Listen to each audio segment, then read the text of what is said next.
Celebrity news. What is it, Kanye? No. What is it? I don't have my phone. Them girls was fighting. I don't know them girls, but them no, girls we're not gonna talk about tussling. Momo because we love Momo. Okay, we do. Just let me know. I didn't know we love. Carisha best friend, so we love Momo. Oh, yup. Okay. Love me and Momo. She's a pretty girl. Why she fighting King Von X? I guess because she messed with King Von. Oh Jesus Christ. I'm sorry. I think Kayla. I think she messes with the ex-boyfriend. And she claimed Beautiful, that's her Instagram name, and the boy had a Finsta and was talking shit about her on the Finsta. Oh, Jesus Christ. But, I don't know. How a Finsta is supposed to be private, and everybody know everybody Finsta? I don't know. But... that's a question for the ages. I don't know, girl. I don't know, but they was like, she got all the smoke. They was like, she got all the smoke with Momo, but don't want to fight Sukihana. So we all know how Sukihana get down. And Momo even said that it. Bitch will go to jail. She said, I'm not a fighter. She haven't fought in 10 years. She said, I'm not a fighter. And she don't care. There's some people that don't like to fight. And she said it. She don't care. And I don't even think really you could tell she wasn't even trying to fight. I saw a little clip and then my stomach started to hurt, so I got off of it. But I did see a fight video this week that made my motherfucking year. That nigga that beat them 3 niggas up in the snow. Because they was, he kept catcalling and harassing. He was out with his homegirls. With one dude, 3 girls. Them niggas they took it upon themselves to be very disrespectful inside the restaurant. Wanted to keep fucking catcalling at them, trying to get their attention, I guess. Because he was with 3 girls, they must have assumed he was gay or something like that. And he's like, he told them in the restaurant, like leave my homegirls alone. They don't want to talk to you. They don't want to talk to you. They ended up having an argument outside. It was 3 of them, one in a white shirt, one in an orange shirt, and one in a black shirt. Motherfucker in the orange shirt, the biggest, doofiest, roundest nigga, has his belt in his hand like he about to whoop the nigga. So he slaps on the floor. He beat all of them the fuck up. Good. All 3 of them the fuck up. I think it was in Texas too. Good. My favorite was beautiful. My favorite fight video. Well, I don't even think it was like a fight. It was a "Don't Say That Again" video. The black man that was in the restaurant and he slapped the fuck out of the white man. Yeah, bitch. Yep. Bitch. I don't know why people continue to play with people. I feel like I already said I don't have no hope for human. Are we recording? Motherfucker. You fucked it up. It was good flow. You just don't ever ask if we record. Well, I won't. For me, you don't have to ask me if we're recording. I'm not gonna record things that should on my behalf. I will say what I would want to say. Name dropper. But I'm not gonna record. I'm not gonna record. I don't give a. Tell you something. I don't got no hope for humanity, y'all. But I will tell you this. People have got to leave people the fuck alone. That's how we gonna start this today. It's not our traditional, hey, greeting. No, leave people the fuck alone. Because y'all play too much. And people's wits are at their ends. And y'all are gonna start getting really adverse reactions from certain people because niggas is fed up. So y'all gotta leave people the fuck alone. And do you know what also, like, I've been really, like, on maybe, like, the past, like, 2 weeks, maybe 2 weeks and a half. How you said leave people alone. I feel like leave people where they're at. Like, I just, like, leave people where they're at. Like, I had to tell, like, my supervisor today, like, even work-related, I had to tell her, leave people where they're at. Like, I literally had to. Like, leave it where it's at. Because at the end of the day, like, it's not worth it. And I realized everything that's been going on in this past week, like, in regards of, like, you know, Russia, the Ukraine, you know, just, like, it's a mess. Very weird. Very weird. Strange. Like, I would personally say for myself, just a very low frequency, drama-filled week. And I don't strive properly with that. Like, you don't. That's true. Like, when I have drama in my life, it counteracts and it combats with other things that I have going on. Like, work was somewhat productive, but I would have done way better, would have got way more done if I didn't have certain things that would bother me. And it's just too much. So when I tell you leave people the fuck alone, because when that snap happens, you have no one to blame but yourself. It's really bad. Because you're going to be looked at as the bad guy when you snap. But then people don't see the preamble, or they don't see what led up to the snap, the breakage, to the breaking point. Like, no one gets to view in on that. Only you and that motherfucker that keep trying, you know. Right. So it's just... Right. I'm just going to pray for the world. I don't have nothing else to say. We are the world. On repeat.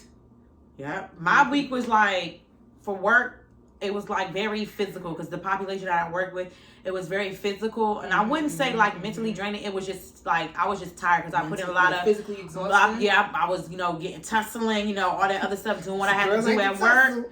And then, like, just even me putting in extra hours or whatever. Like, I stepped up and I put in extra hours for the roll down and stuff like that. And it's been kicking my ass because I'll get home in, like, after midnight. Woo. And I'll have to wake back up to go to the gym at 7 o'clock.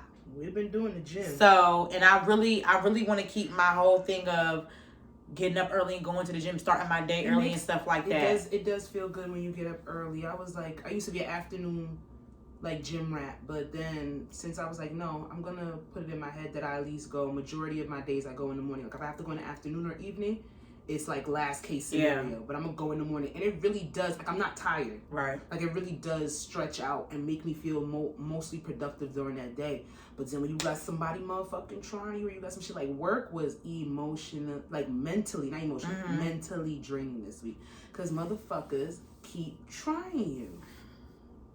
There's some really highly skilled, highly manipulative people out here. Oh yeah, girl. It's nasty. And like, it's like, girl, you should know that. I do, but it's like, damn, when you come face to face with the shit, it's just like, are you serious? And that's when it, like, especially when it's personal. You know what I'm saying? Like, cause you can sit here and you can sit here and see A, B, C, D, or whatever that person do or whatever, and it can really it don't hit you because you're really never gonna think that person would try you like that. You know what I'm saying? Like, it's always something like, I should be the last person that you lied to. I should be the last person. I used to say that all the time. But now I believe that I will be the first person you're lied to. I had to remember, like, I always said that. Like, every like, in a friendship, in a relationship, like, within anything, I will always say, like, I should be the last person you'll lie to. No, I'm the first motherfucker that you're going to lie to. Because you're trying to hide something. Because trying to, like, it's just like, So I am the first person you're lying to, but then your lie blow up in your face. And now you looking like Boo Boo the Fool, and I'm just shaking my fucking head like, I tried, Sasha. Do you like this? No, I like that.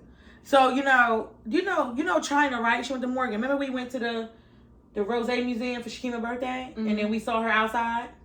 I don't know if you remember. I remember when we were waiting. Yeah. So she did this tutorial on Instagram.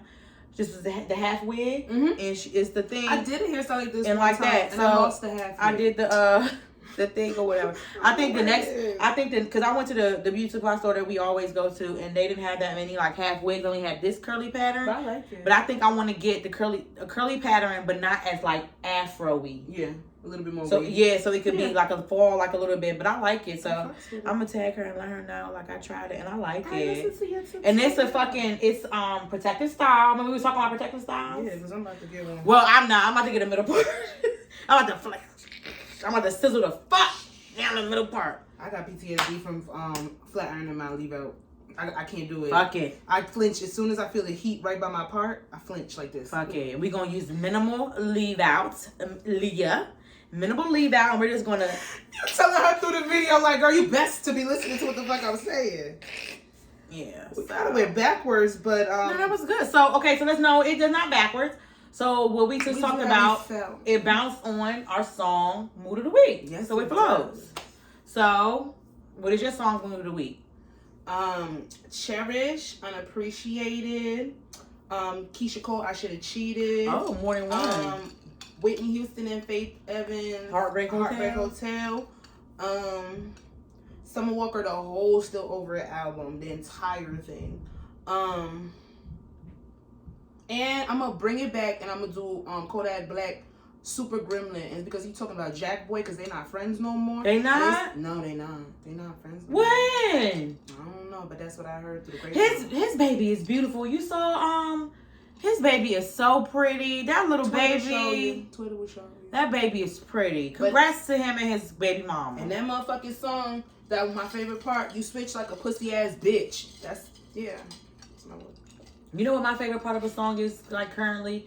Is on SZA, I Hate You, when she was like, you used to be my plug till you mishandled me. I love that part. But I would say, like, my song mood of the week is, it's like no relation, like none of that. I just love it. Queen Aja and Big Sean, Hate Our Love. It's a really good song. The Like, makeup girls love it. The makeup girls love it. Like, I love Big Sean part because, you know, if you're a Jhené Aiko fan, you know that he's talking about her. Yeah, but like, I feel like majority of his stuff is about her. I don't even care if when they took their little break and they were both dropping music, they were talking about each other. You know, I don't be caring. No, let me not say that. I'm human. Like, there's certain celebrity couples, I'll be like, damn, I was fucking to see them break up. Yeah, I didn't like that they broke up. Like, I didn't like that. I like them together. I don't know them. Everything's pretentious, but I like them together. You know who I like together? Oh, Jesus. I don't know why I'm nervous. Tay Diggs and April Jones. Yes, I do. You're lying. Swear to God. You're lying. Swear to God. You know, let me tell you why. At first, of course, you were saying, like, this is weird. It's weird. It's weird. It's weird. It's weird. You're not only being confused. It's weird. It's weird. And yes, I was literally talking to my friend Bree about this. We was DMing or whatever about it. And I was like, yes, of course. I said it's weird. It's weird. It's weird. Strange. But then I just started looking at their videos on their TikTok and everything. Weird. And then what she was saying was that, like, he literally makes her laugh. Like, literally. Yeah, I get it. But for real, because it's like, he makes her, it's just cute. Because he makes her, I'm just like, but then I told her, I was like, of course, they only showing us what they want to show us. You know what I'm saying? Or whatever. That shit. It's like, oh, that's so cute. Yes, but you know, of course. But I'm just going to take it as face value. If they trick bagging me, they trick bagging me. If this is what they show me, I'm not about to dig for nothing else. But out of here. I'm like, this is only because their videos are starting to become, they're starting to become cute. It's because and like, this, her laugh is like genuine and stuff, and it's just like, I don't know. It's like, it's just cute. TikTok is his fucking bag. He's hilarious. Who would have thought that Tay Diggs would be a TikTok star? With April. Like, Omarion, baby mother. I don't know. I don't want to know. Honestly, I don't want to know. I don't want to know. Like you said, for face value, I don't want to know. I don't want to know. It's so weird. When I first saw the first video, I'm like, is that April Jones? What's going on here? I didn't understand it. Confusement. But you know what? If they happy, I'ma laugh too. Girl. And they laugh too. And he bought her that CBS outfit. Like, why the fuck? Why? But it looked cute when she put it on with the Balenciaga bag. I'm like, and he had one on too. He played too much. Then that's like, you know, just laughing. Of course, like I said, I'm just taking it as face value for what it is. Because one thing is doing it for TikTok. Who cares? It's Who cares what they're doing it for? They ain't making each other laugh and they making us laugh. So that's all that matters. Funny asses. I was like, this is so very random. I'm very random. And I was telling my mom, I said, Mom, I don't even want to know. Like, I don't want to know how they got to. I don't want to know. Like, I don't. But it's just like, it's random. But it's strange, y'all. Shit. Don't be following me. Oh my God. I ain't mad at it.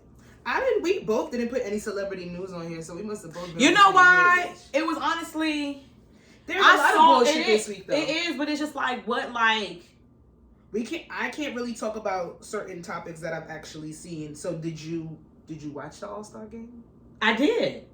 I did. I watched the last, I watched the 75 best players. I watched that. I saw that. I saw that. I liked that. That was cute. I actually watched from there on. I actually did watch the game. Yeah. I just realized that. Yeah.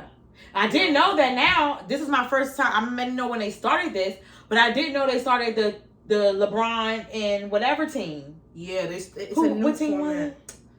I don't know if it was supposed to be James. Is it LeBron and James Harden? James, but I know KD wasn't there because his grandmother had. No, it was the teams. It was captains. You know how I think it's East Team versus LeBron, West. and I think it was James Harden. For real? We could be very wrong. I know it was LeBron. I know. I could be very wrong. I know I could be very wrong. I know KD wasn't there. A lot of them weren't. They said Michael Jordan was up over there showing his motherfucking ass out, being drunk as hell. They said that's the most personable they've ever seen him. Good. Relax. Relax. Michael Jordan was trying to touch Mary J. Cause you know Mary J, she got that that body snatched Monet. up. So Monet was getting he was getting his feels on Monet. You better watch out. Them Tejadas, they be wildin'. Your husband come and shoot you when you going on your private plane. I liked it. I like the halftime thing or whatever. The game was on, you know. I haven't been excited about an all-star game in fucking years. Like, I used to live for the dunk contest. You know, I think it's we got older. Yeah, older, and I don't know any of the players anymore. No. So, I seen Jordan boyfriend. I seen a few boys that I be seeing. He actually set a record for on the Instagram. most He won the contest, I think. Yeah. Mm-hmm. And what everybody was saying, like, that was a big deal is because he's like a really big nigga. So big niggas, they're more of the defensive men. You don't really think that they can really shoot, but he was out there shooting. So he seems like a sweet guy too. He does seem like a sweet guy. I'm glad that they stopped that rule, so they're not really allowed to wear jewelry, but they allowed him to wear a chain from his mother. So I thought that was really cute. But yeah, that damn COVID. It was in Ohio, so yeah. What? I don't know. The All-Star game was in L.A. Sasha. No, it wasn't. It was in Cleveland. I know. It's okay. Oh no, the Super Bowl. The Super Bowl was in L.A. The Super Bowl was in Cleveland. That's what I said. Now you understand why I said what I said. No, we ain't gonna. There's literally nothing to do in Cleveland. I get it. No, let me not do that. Girl, I thought it was in LA the whole time, but that was Super Bowl. Cleveland one day. I do not like knocking places until I at least try them. All we gotta do is type in like restaurants to eat in Ohio, and it'll come. TikTok is going to give you a tour of where you need to go in the city. Like I want to go to Cleveland. I want to go to Dallas. Ooh. This is what we should do. Wait, this is what we should do. I'm gonna order from Amazon. Okay. It's the spin wheel. Yeah. So I'm gonna order it so that way we can do it on here. We can spin. For our trips? And a trip in the summertime. Okay, good. But I'll give you my dates. I do know that I'm going to Chicago this summer. Okay. For my brother's graduation. Yeah. And then I'm not sure he's going to be 18 for his birthday, so I'm not sure what he's going to do, but... I know how long I was supposed to go to Chicago. I missed going when I was in Chicago. I might have some trips coming up this summer, but I gotta like really plan them out because it's mostly gonna be. So we're going to Baltimore soon. Are we going for CIAA? No, this weekend. Oh Jesus Christ! I think it's this weekend. I was telling people I'm going for CIAA. I just seen. No, you're not. No, you're not. I think it's this weekend because I seen what's his name from Morgan. I seen him doing on the 360 cam and it says CIAA. So I think it's this weekend. It's either this weekend. I think it's this weekend. Because I was talking to Taya about it, and I think this weekend I was like, it's too last minute. I was lying my ass off. No, we're not going. We're not going. I'm like crazy. I'm sorry. Whoever I told I was going to CIAA, I'm a fucking liar. But you know, I have an idea for homecoming this year. I have to actually talk to support about it. That's going But down. I have an idea for homecoming. I really hope it could fucking happen. That's going down. Oh my God. Is this fucking... It's not going to be a small thing. It's going to be big, though. It is this fucking weekend. I told you. I'm a liar then. You are. I don't like being a liar. Don't say you're a liar. You just misthought. I'm fibbed. Yeah. I can still kiss my ass. But girl, I know you watched the Kanye doc. Okay, so I'm not. I didn't watch it. I have to rewatch it. I was on episode 1. I watched it. And then 2, I'm almost done. I want to play it back. The only thing They said episode 3 is when shit's about to start getting weird. The car accident? No, it wasn't a car accident. I didn't watch it. So It didn't put it in there. I don't think they put the car accident in there because I know it was before the time of his career. But it was 2002 and it was filming in 2002, so I'm not sure. So you know what? But I do know he had retainers too, and I don't know. So forget it. We're not gonna talk about the car accident. I'm not gonna watch it until I watch it. And I fucked up because that is what was my homework assignment. I was supposed to watch it last night. Yeah, you're supposed to be giving me a sick and shut-in list, but you can wait. I feel like you're a little bit. You remember you need to calm down a little bit before you do your. We're gonna have sick and episode. list. We're gonna have it for episode 99, which is coming up. So you know what that means, baby. 100 chairs. So these are gonna be regular chairs for the 100th. Because I really want these. No. I really want these certain. So okay, we're going off topic.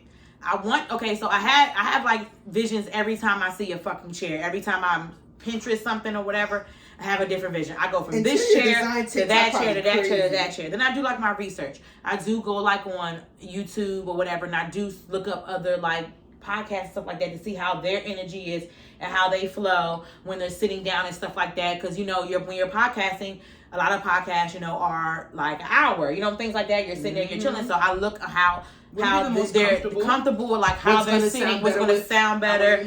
Is it high? Do I get low? You know what I'm saying? So I really be doing a lot. So I feel like I found the style of the chair that I want. I have to just find like the actual color and how I want it or whatever. I really want us to be comfortable, and then I want to be able to get something where if we have guests, they could be comfortable as well. Yeah, so that's what I'm just doing. So when you see some of the 100th episode, the chairs aren't going to be there, but just imagine their chairs there, and it's like, wow, bitch. But you're going to see us, and we're going to be fucking fast. Yeah. Jesus Christ. Okay, so yeah. Oh no. Okay, so going back to the Kanye documentary, thinking of that, I made us margaritas. Book me.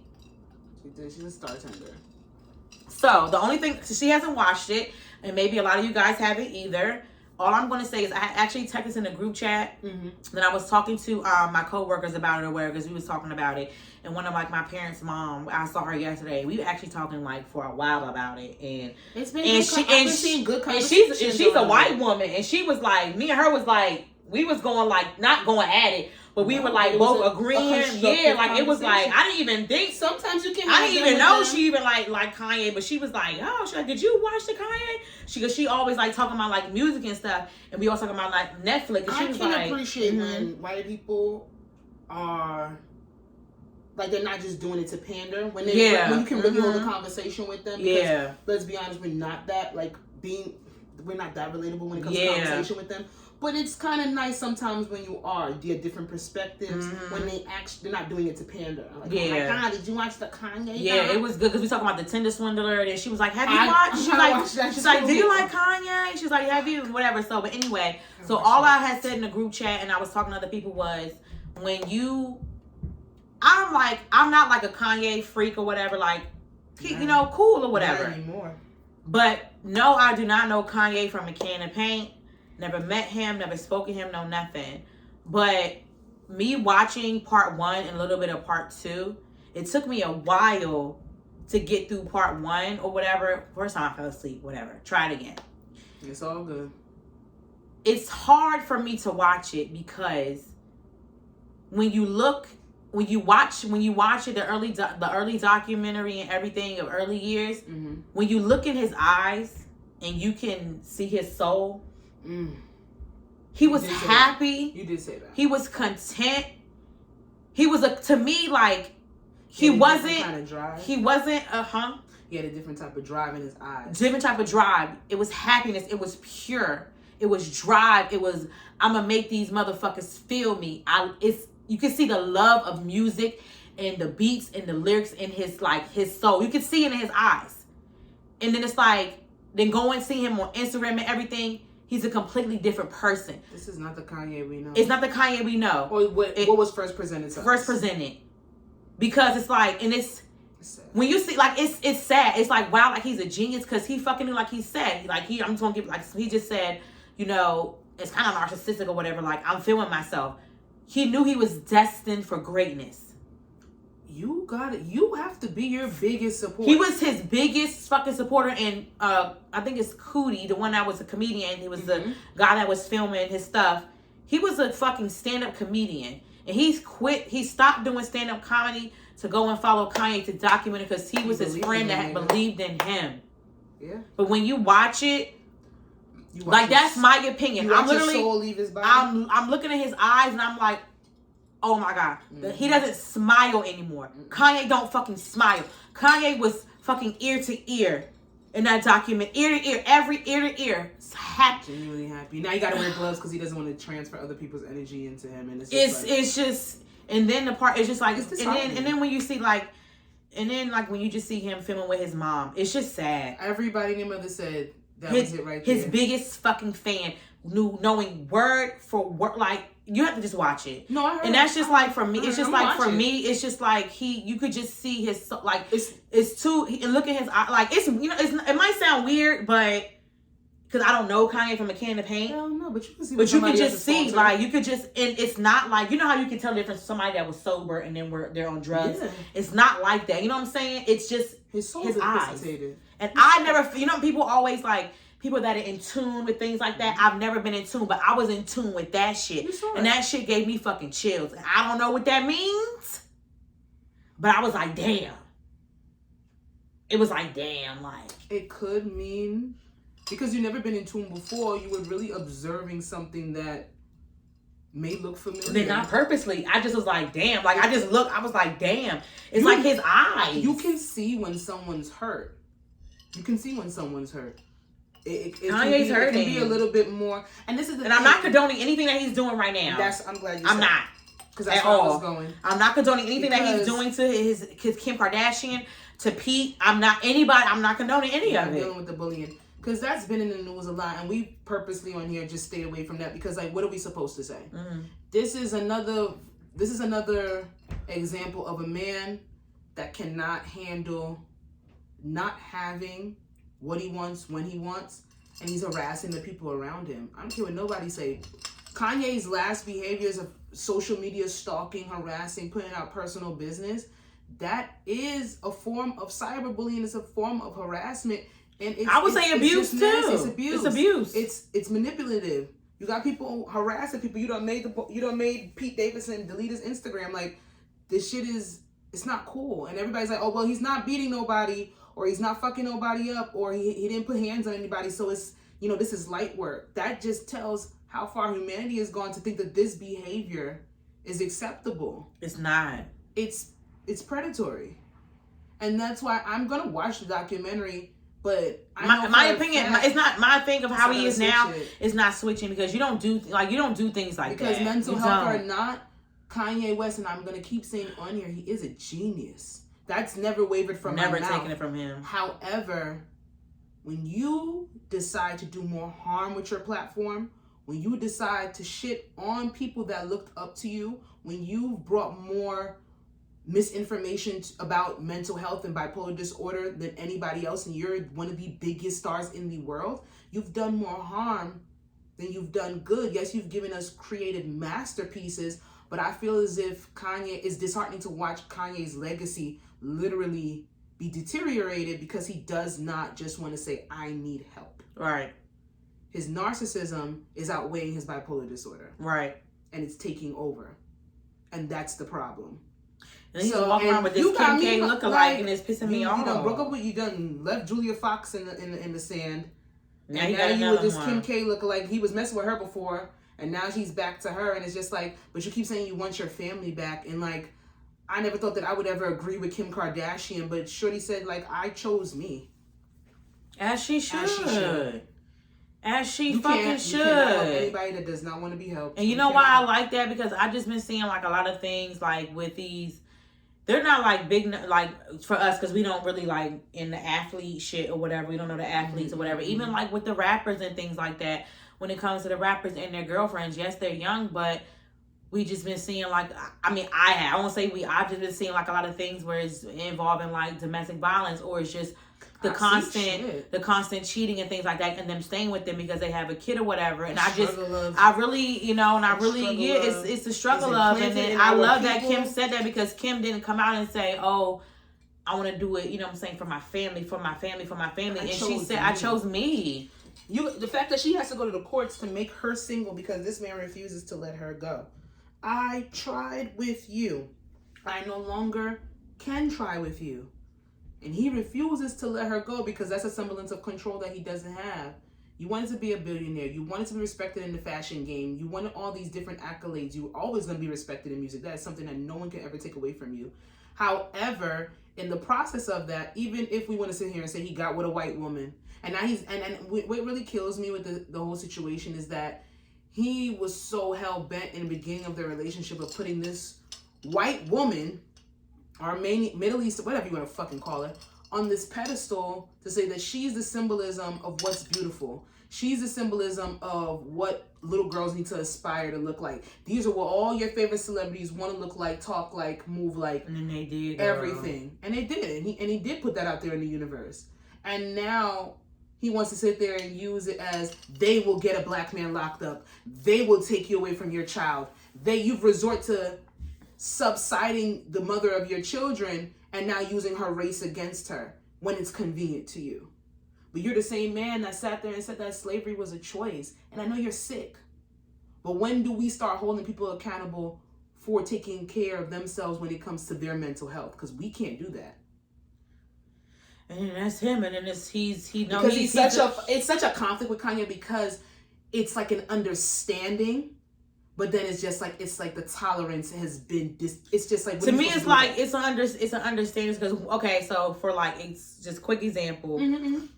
Yes, Kanye, he's on a way bigger platform than I am or whatever, but at the end of the day, we're both still human. And it's just like, for me, like, for example, my father's death or whatever, I always was raised by my mom, and I, like myself, I'm never going to let that affect the way that I treat people and the way that I react and things like that. And I just feel like Kanye really needs to take advantage of the resources, and he really just needs to go to therapy and things like that, because I understand a passing of a parent is very traumatic. It's very, very traumatic. I am the one I can attest to it and raise my hand to it and be on the forefront to it. It's very, very hard. But it's like that I just don't want to it's just at some point, we just cannot keep giving that, you know what I'm saying, as an excuse, as a pass. I get it. Because to me, it's like, my mom always told me, she was like, I was never like a mean child or whatever and things like that. But she always told me, I'm like, I don't want that to be a reason why, you're mean and things like that to people. So I always had to talk about it and stuff like that or whatever. But I really want him to get help or whatever, because I just because I've been seeing that a lot or whatever, on social media and even in conversation with people where people were like, the death of his mother really messed him up. Yes, that could be true, but he cannot. You can't continue on. You know what I'm saying? Life like that. It's not fair. One, it's not fair to yourself. It's not fair to the people around you, and let alone it's not fair to your mother either. It's very true. Because she was your biggest fan, and she wouldn't want you like that. She wouldn't want you to go out like this. It's really sad watching Kanye go out like this. It's really sad. So I just think his documentary was I take my time, watching it or whatever. I'm gonna rewatch, I'm gonna start part 2 or whatever, but I could respect Kanye. I just really want him to get the help. Me and Sasha, we're the people, of course you have the people, whatever, the fans and stuff like that is gonna go with whatever what you say, but we're gonna we're not the yes men people. No. We're gonna always say the people that we support and things like that when they're fucking wrong. Yeah. I want better for you. Especially when you're in the fucking limelight. Exactly. Shit. I want better for you. You know what that reminds me of? That scene in Euphoria when oh God, what's his name? That was Nate. No, that was Eli with Jules and Rue. Yes. Eli. He was like, "What's a bigger?" At the house, at Rue house. And they were talking. He's like, "What's a bigger feeling than love?"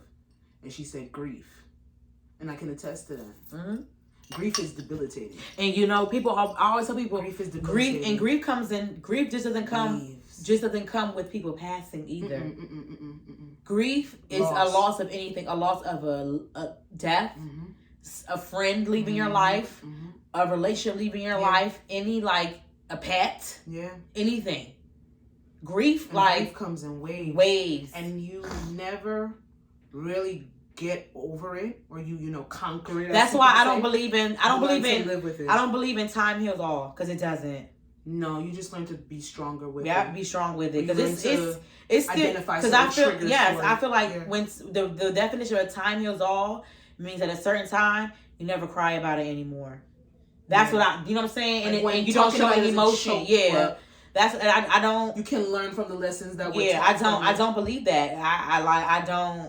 I don't believe it. Yeah, that might be one of the cliches. Because I told you, remember all the cliches that we used to hear back in the day? They actually do come to fruition and actually work when you get older. I'll say this. But I don't know about that one. I'll say maybe time heals all doesn't reference for death.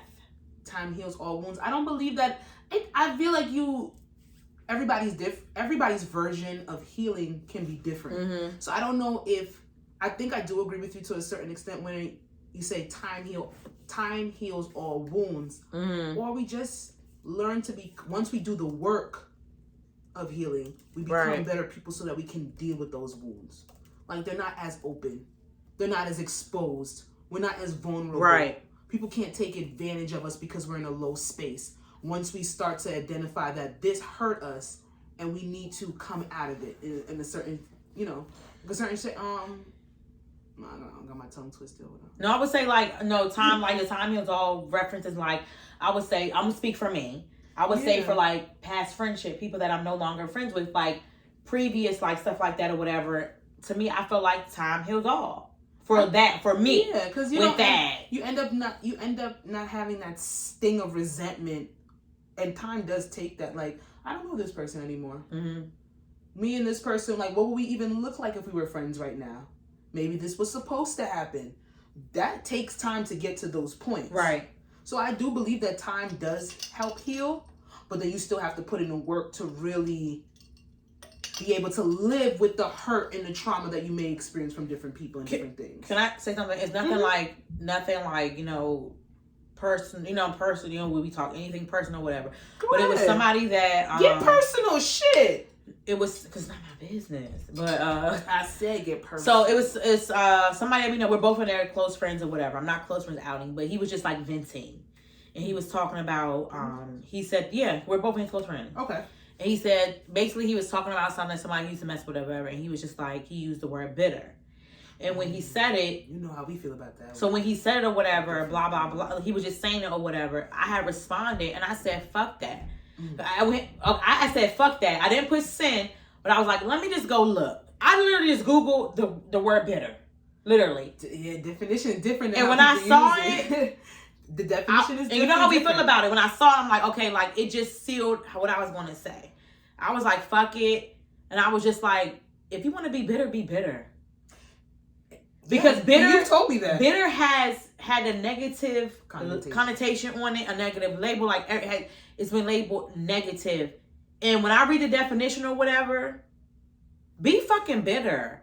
Bitter has been labeled as being something negative, being bad, no nothing. Because when you think about it, a bitter taste in my mouth. But if you realize it, you know when we go like this, and then we sip a drink and that shit is gone. You don't like it. You have to allow yourself to know that you don't like it. Period. But remember, I used to be like, I don't want to be bitter. And you'd be like, Sasha, it's okay to be bitter in this moment. It's okay to be upset in this moment. It's okay to let yourself feel the way that you feel. And my mom me, I always want to be good. Yeah, I'll get over it. I'll be all right. No, I talk all the time. If you want to be fucking mad, be fucking you mad. You be fucking mad. You want to have an attitude, have a fucking attitude. And if you want to say fuck that bitch, fuck that nigga, fucking say it. It don't mean fucking nothing. Like to me, maybe it's because of that don't make you bitter. That makes you the things that I've been through, everything that I felt or whatever. When people say that shit, I'm for it. I'm like, fuck yeah. Fuck that nigga, fuck that bitch, because get that emotion out. But that's how you feel in that moment. What's the point? Because who are we really showing grace We're going to talk about it, and we're not going to sit in it. I always say this to my friends and things like that. Have to move on. I had to learn things like that. If you want to sit here, if you want to fucking cry, I was talking to somebody, but if you want to cry about it, but we're not going to be crying about it 2 weeks from now. Like, get it, cry about it. You want to call me and sit on this phone. You want to fucking just cry. You just want me to fucking listen. I'm gonna do that shit, but you're gonna motherfucking cry. Yeah. I'm an advocate for crying. I don't give a fuck. Sober, drunk, whatever. And it takes a while. Shitty, I'ma cry. Because I don't know if I've ever said it on here, but it's something that I've definitely noticed with myself, that sometimes I have resentment towards people that are so easy to let themselves feel their emotions. Oh, girl. Because my shit just be fucking bottled up. I cry so much. And when I snap. And it's not good for anybody, because I didn't allow myself in that moment to feel and allow myself to just sit in what I was feeling. So then when I see people, they're so easy to vent, I'd be like, oh, whatever, da, da, da. And I look at it as them complaining, and it's not complaining. They're literally we're human, doing the work. And we have emotions. That's why we're here. That's why I really want to be an advocate of crying. I'm an advocate of crying. I really want to be. I don't give a fuck. I don't care. Like I don't even fucking care if you was expecting something in the mail and it didn't come and you cry. Fucking cry. Those are your emotions. I'm an emotional person. I'm very in tune with my emotions. Like, I was fucking crying watching the goddamn Real Housewives of Miami. Okay? I teared up watching Abbott Elementary. Because that scene was so cute. I was literally going, it was so cute. And you're just being, I feel like you're being in tune, like you're human. People want to be so hard. They don't want to cry. They want to do this and that. But you know, our people, we've been taught to not be vulnerable because it can be used against us as a weakness. And I'm just realizing, as me getting older and me not giving a fuck, I'm being unconditioned about these things, and I don't give a fuck. Like, fucking cry. A lot of miscommunications because people will not allow themselves to be vulnerable. Vulnerability does not make you weak. To be in tune and to literally put name and face to your emotions is something that is very fucking strong. And I know it doesn't sound like that, especially if you've grown up in the household where they say, don't cry. You're a big girl, big girls don't cry. You're a big boy, big boys don't cry. Those things we do internalize as we get older. And then when we're emotionally immature and we don't know how to communicate with one another, then we start hurting each other. Because we don't know how to be vulnerable. Because we don't want anybody to think that we're weak. Man. It's a lot. I think I say this at least twice a month. There's a lot of unlearning to do. And that's okay. There ain't nothing wrong with it. Because once you acknowledge. That's okay. It's okay. It's a lot of unlearning. And then that's okay. Like, it's okay to be a bitch. It's okay to be the bitch of the day. It's don't okay be to mean. be. You can have a bitchy attitude, but don't be mean. Yeah. I don't like bullies. I really don't like bullies. I really don't. I can't stand it in any way, shape, or form. I realize that that's my biggest thing. Like, I like to mind my business, but I don't like when people bully people. Don't be mean. Like, what kind of mean? Don't be making fun of people and being mean to people to be mean. Oh, so that's what. So that's what I was when Sasha like, don't be mean. So what I am challenging myself to do. I've been doing a very good job at it. Was I'm not using. Okay. Before I say this, I'm going to correct myself in a minute because there are things that happen that can people like label these people. I'm going to stop saying certain things are weird because I'm not into it. And it's not my style, and it's not what I want to do. Okay. I'm not going to say it's weird. But if you act weird, you're fucking weird. That's what I'm going to say. Is weird. That's what I was going to say. So when I say weird, meaning it's something that hater is weird. So like certain things or whatever, like people's style or whatever. You know what I'm saying? Like, oh yeah, you know what I'm saying? It's not weird. It's not what I'm into. Yeah, because what the fuck? This weird, oh bitch, you got weird hair. You know what I'm saying? Like somebody might say that. But that's what I'm trying to challenge myself on. Is like when it's something I'm not into. It's not saying weird. Oh, look, but you bitches be fucking weird. Let's go on to I See You Play At. I'm about to fucking snort. Go ahead, Sash. So we have Miss... Ooh. I'm sorry, y'all. I have to click on the link. We have... Erin Jackson, who is bringing home the gold. I don't know. I haven't heard a lot of people talking about the Winter Olympics. I've heard things here and there, but Miss Erin Jackson is the first black woman to win an Olympic medal in speed skating. And if y'all know, they be fucking zooming past that bitch. Like, I think they talked about her on the read. I hope so. And I think they did not. And I think episodes though. I think she literally just started skating a few years ago, so she hasn't been doing it for a while. I think this is her. But like anything that us black people do, we kill it because we dominate. Period. So I want to shout out to Miss Erin Jackson because baby, winning gold in anything is a testament to who you are and you're dope. Period. All right. Let's get to the breakdown. So this topic came from, it's a show I watch on OWN. It's called Ladies Who List Atlanta. And it's about black women, in Atlanta that are into the luxury real estate business. Ooh. They're brokers and things like that or whatever. So basically they were just having a discussion and things like that. And I hear this a lot or whatever. And I don't get offended. I just be like, well, damn, certain times or whatever when they say it. So basically, it's like women with children think different than women that don't have kids. Basically, you don't have kids, so you don't understand. So, since me and you both, we don't have kids. So, like, how do you feel like about that topic or whatever? Like, if, about like how, we don't have kids, so like we don't understand and things like that. I always feel like, yes, I don't have kids, but I have, like, my brothers, they're younger than me. I've been, like, very responsible for my brothers. Not raised, you know what I'm saying? My mom was always not raising them like that, but I've always been very responsible and things like that. I've always worked with kids. Therefore, I feel like I've always developed the whole, like, motherly, like, instincts and things like that. A lot of my friends have kids. Our goddaughter's Zuri or whatever and things like that. Shamoy's niece and things like that or whatever. Like, we've always been around kids and stuff like that. But I, like, every time, like, I speak with people, whatever, I always, you know, like, we always understand. Like, I get it.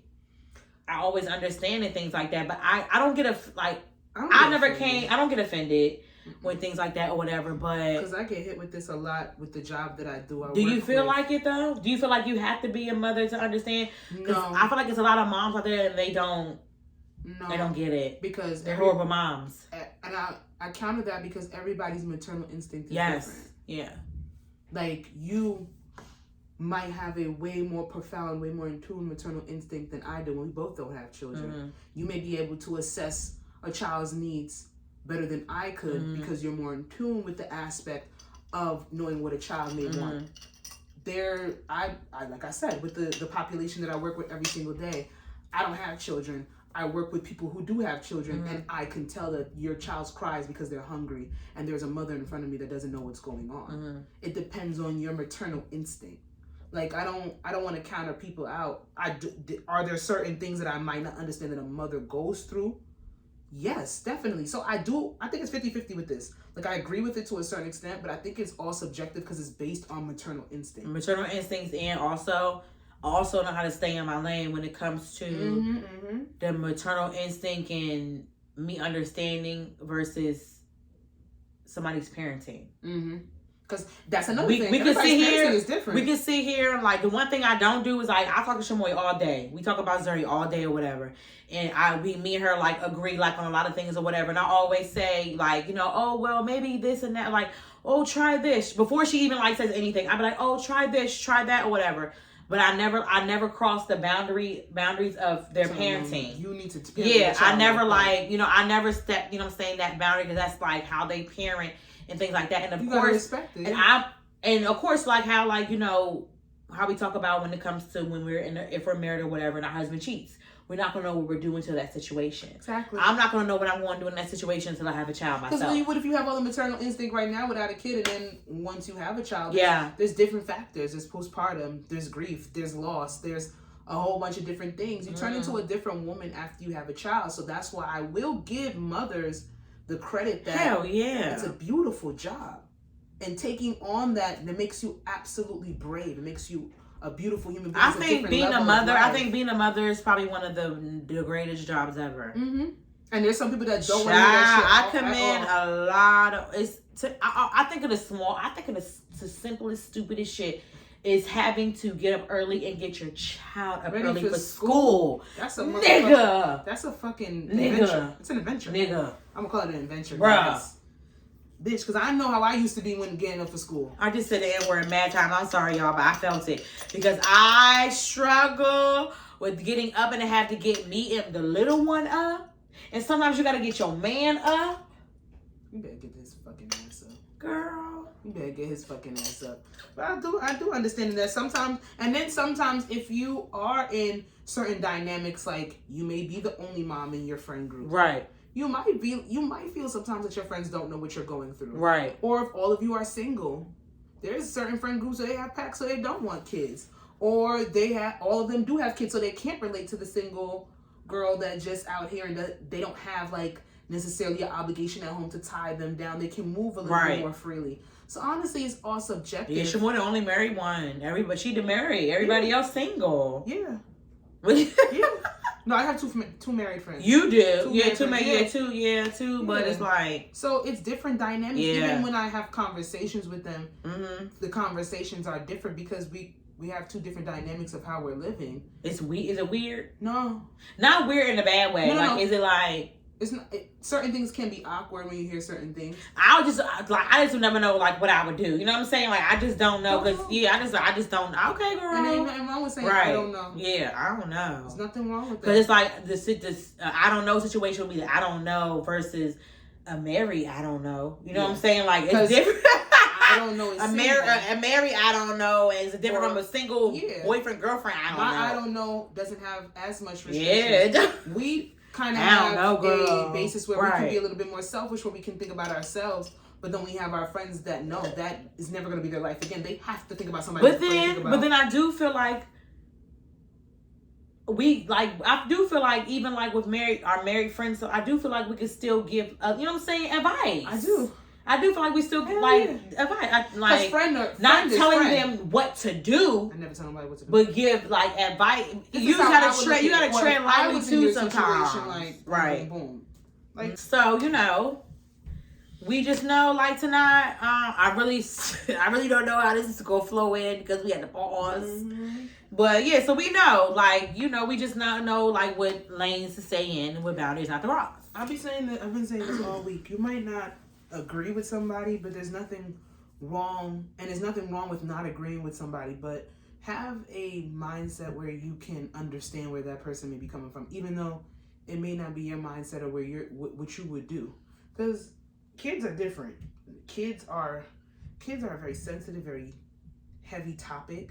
And when it comes down to it, I don't think it needs to be a divide. Well, you got kids, I don't have kids, or vice versa, and there needs to be a problem. Just we can agree to disagree that we might have different ways that we might handle certain things because we don't have the same responsibilities. Yeah. And it's that simple.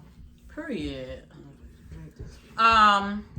Okay, so this topic came from, it's a YouTuber I watch, Rodney the Voice, just reviews the Housewives and like some reality shows and like hot topics or whatever. So when he does like hot topics, like sometimes like, you know, he like will touch on like, he would like the baby and like Tristan, you know what I'm saying? Things like that or whatever. So basically. The pop crochet.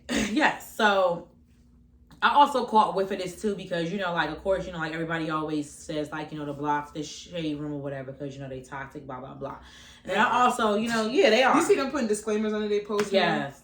They should because Tasha K got sued for the $4 million. So I put that shit too. Yeah, put it right there. But I kind of like saw like what he was saying, things like that. So let me give an example. So for example, the baby. Oh, God. We saw the things, you know, like the baby makes music. He beat people up, you know, people in his space, blah, blah, blah. Cool. Some justifiable. So I get it. That. So go moving forward.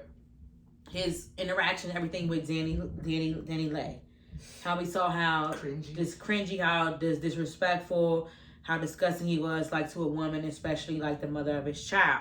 Now, do you think, like, a man can still be labeled as, like, so it says a man that treats the mother of his children like shit, but still shows up for his kids is still a good person? So, for example, so, like, you know how, like, if you would see... Like, you really don't... I mean, even, like, on, like, TV shows, like, you know, scripted, even, like, reality TV, we'll see people, a guy or whatever that's, like, for example, Safari. Say Safari. I was going to say. Yeah. That's the first person that came to my head. Treats Erica Mena like shit. He does this and that or whatever. And that's his wife. And then, so, let's just say that or whatever, you know, like, because I actually been watching the show or whatever, and then... Like, Erica Mena, like, she falsified, like, a lot of things. Like, when it came to, like, their kid? That and, like, things that he was doing. I think that they both did that shit for the story. So, yeah, it's kind of nasty, but... Basically, so, like, he did whatever with Erica's, this and that, and he'll have, like, you know, like, they have mutual friends or whatever, and just say, like, let me just say, like, Mimi Fawcett or whatever. They're a mutual friend. And she's just talking to Erica, and Erica's telling her everything, and she's seeing everything in social media. And then she'll just go, like, oh, well, you know, like, he's a good guy. Can you separate him being, like, a good guy from the way he treated his significant other, the mother of his children, and that he's a good dad? Like, is he still labeled a good guy? Like, are you a good guy? And you know, you get what I'm saying? This is good, but this is good. This is good. Like the baby, he was up there dogging Danny Lee out. Yeah, but then a lot of people will be like, he treats his other children. 2 weeks later, the shade room is posting him, oh, the baby spending time with his baby girl. You get what I'm saying? It's like... It is a very, very, very, very thin line. Because it's like... How can I say that you're an overall rounded person if you treat the mother of your child in a despicable manner? Because let's not get it twisted. There are situations where I don't want to be with this woman anymore. Yes. We happen to have a child. And it's a situation where you don't want to be with this person anymore, but that doesn't mean you're going to disrespect the mother of your child. I don't want to be with you. Me and you may not have any more emotional ties. I might not even really like you as a person, but I'm always going to respect you as the woman that gave birth to my child. Mm-hmm. Because if you don't like the mother of your child, if you resent her, if you, as deep to say as if you hate her, there's no, I don't know how the two coincide where you show up for your child in the right way. You don't want to deal with this person. You don't want to see them. You don't respect them. You might go out of your way to be petty towards them, get them riled up. That's going to directly affect your child. Because then the mother also is going to sit there. You'll have animosity. That's going to filter and trickle down to your child.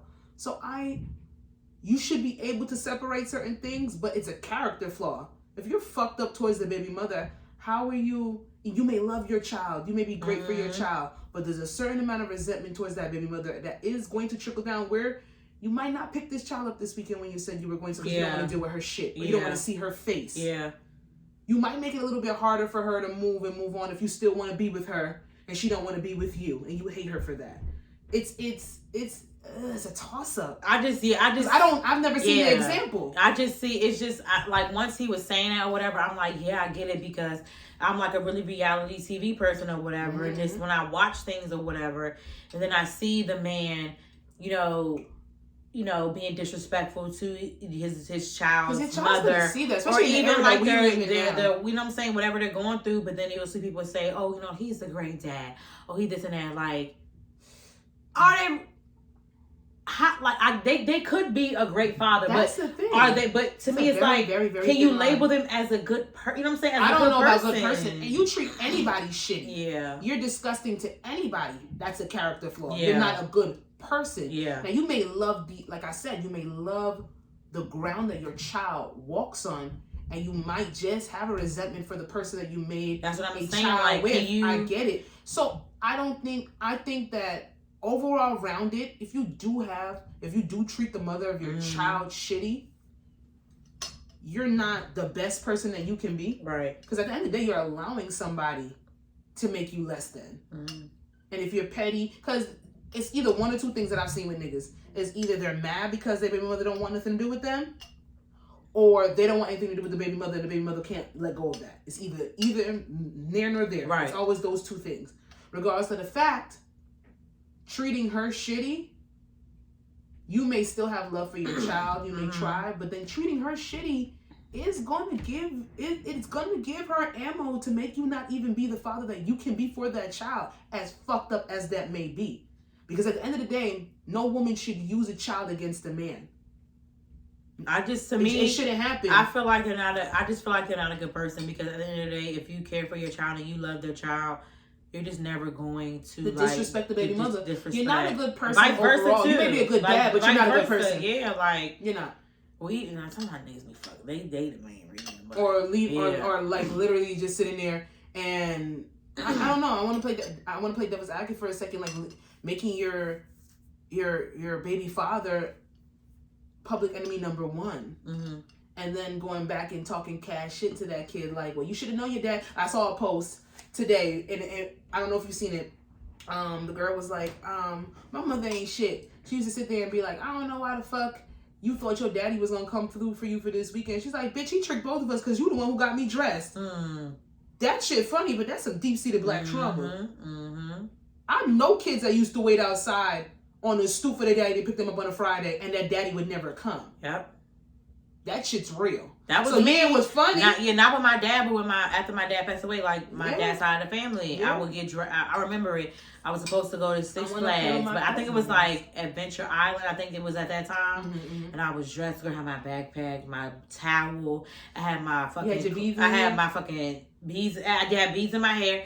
I had my bathing suit on, my clothes over it or whatever, waiting for them to come, and they ain't never. And that shit. And I feel like from that day on, from that day, my mother was like, never again. Because you know about my baby. She was like, this is the last day you would ever feel like that. My mother has always shielded me from that motherfucking day, and I just feel like as a parent, bitch, I don't know what the fuck. But I said that a couple episodes. I said that a couple episodes back. Like, I don't think I have confidence in myself as a parent, but if you fuck with my baby, I'm gonna have a problem. That's why I really feel like I'm gonna pick back up on like my therapy sessions. I just really don't know like what the fuck. I really feel like if I bring a child in this world, I'm gonna be fucking psychotic. I don't want to be unhinged because of the humanity and the society that we are like, witnessing and then also what I've been through. I don't ever want my child to feel. I feel like I will be the mama bear. You protected mama. That's why I feel like I will have to go to therapy. I don't want to be the helicopter mom. I don't want to be that. How to not be the paranoid parent and not have the parental That's anxiety. why I'm very. I'm very anal when it comes to the person. No, and to the person that I want to have a child with. Like I don't want it. I'm very anal about that. Like I want to make sure like I was talking to this my child's father's side is going to show up and going to be there from day fucking one. Even if we're not together, I want to make sure they're going to be there day fucking one. If you're not going to be, let me know right here, right fucking now, because we can keep it fucking moving. And then you know what that reminds me of? A lot of people got mad at fucking Candola. It wasn't an ideal situation. No, Lawrence might have not been ready to be a father, but she gave him that fucking choice. Girl, who was Candola? But the girl from because I be calling her Contessa. Listen, and to me, I feel like giving somebody a choice. This is gonna be my baby. I feel like I saw that somewhere else too. They worked it out too. If you're not let me know right here, right now. If you're not going to commit to my child, and that's fine, because I can do great all by myself. And you see how I switched that. So I hate that fucking term. I can do bad by myself. No, you can't. Because you're by yourself don't mean you're doing bad. I can do good all by myself. Let me know, because what I won't have is my child having untold trauma. And that's why I'm not opposed to, like I had told y'all before, I'm not opposed to the whole the sperm bank thing. I'm not opposed to it. As you shouldn't be. I'd rather do that and be a single mom and have a village around me that cares about me and my child versus bringing a child in this world with somebody who don't want to do nothing with them. I'd rather. That's why I'm very Daddy 20 minutes away, don't never come see the child. What kind of shit is that? I'm very particular, and it plays as you should be. It's called setting standards. And hearing when you say that remind me of Lyra Galore when she was on I Only Fix My Life, baby. And she said her daddy was down the street with a white woman and ain't come see her, bruh. Completely got a whole new family and said, "Fuck." She said he like a stoplight away, nigga. She could skip to his house and never come see her. Boy, fuck you. Hopefully they're good doing all right. I know she was on drugs last time I seen him. She was in the club with somebody doing a club appearance the other day. Okay, so we have a question from a supporter. Shout out to you. They messaged us or whatever, hit Sasha up and gave us this question. Should you play the position of a wife or a husband before you are actually married? And when they said it, I said, let's break this down, because that's what we do. We dissect. I hate generalizing. I'll be the first right here. Raise my right hand. Testify. I do not like to generalize. I believe that everybody should be able to do what they want to do, what they feel is necessary in their personal relationship. However, it reminded me of a conversation that I had maybe 2 or 3 weeks back about somebody, and it's just like showing up for people in a certain manner and it's like, am I supposed to be doing this? It's a question that you got to kind of ask yourself. So should I play the role of wifey before I am married? When I hear that, when I hear play the role of wife and husband, I hear past cooking dinner. I hear past domesticated shit, right? I hear past domesticated shit. When I hear playing husband and wife, I hear joint bank account. I hear loans. I hear, you know what I'm saying? Debt. I hear all of those things. I hear past cooking, cleaning, picking up some sneakers, buying them some shoes, splitting rent. I hear past that. Are we going into mortgage? I hear past that. Yeah. Beneficiaries on life insurance policies.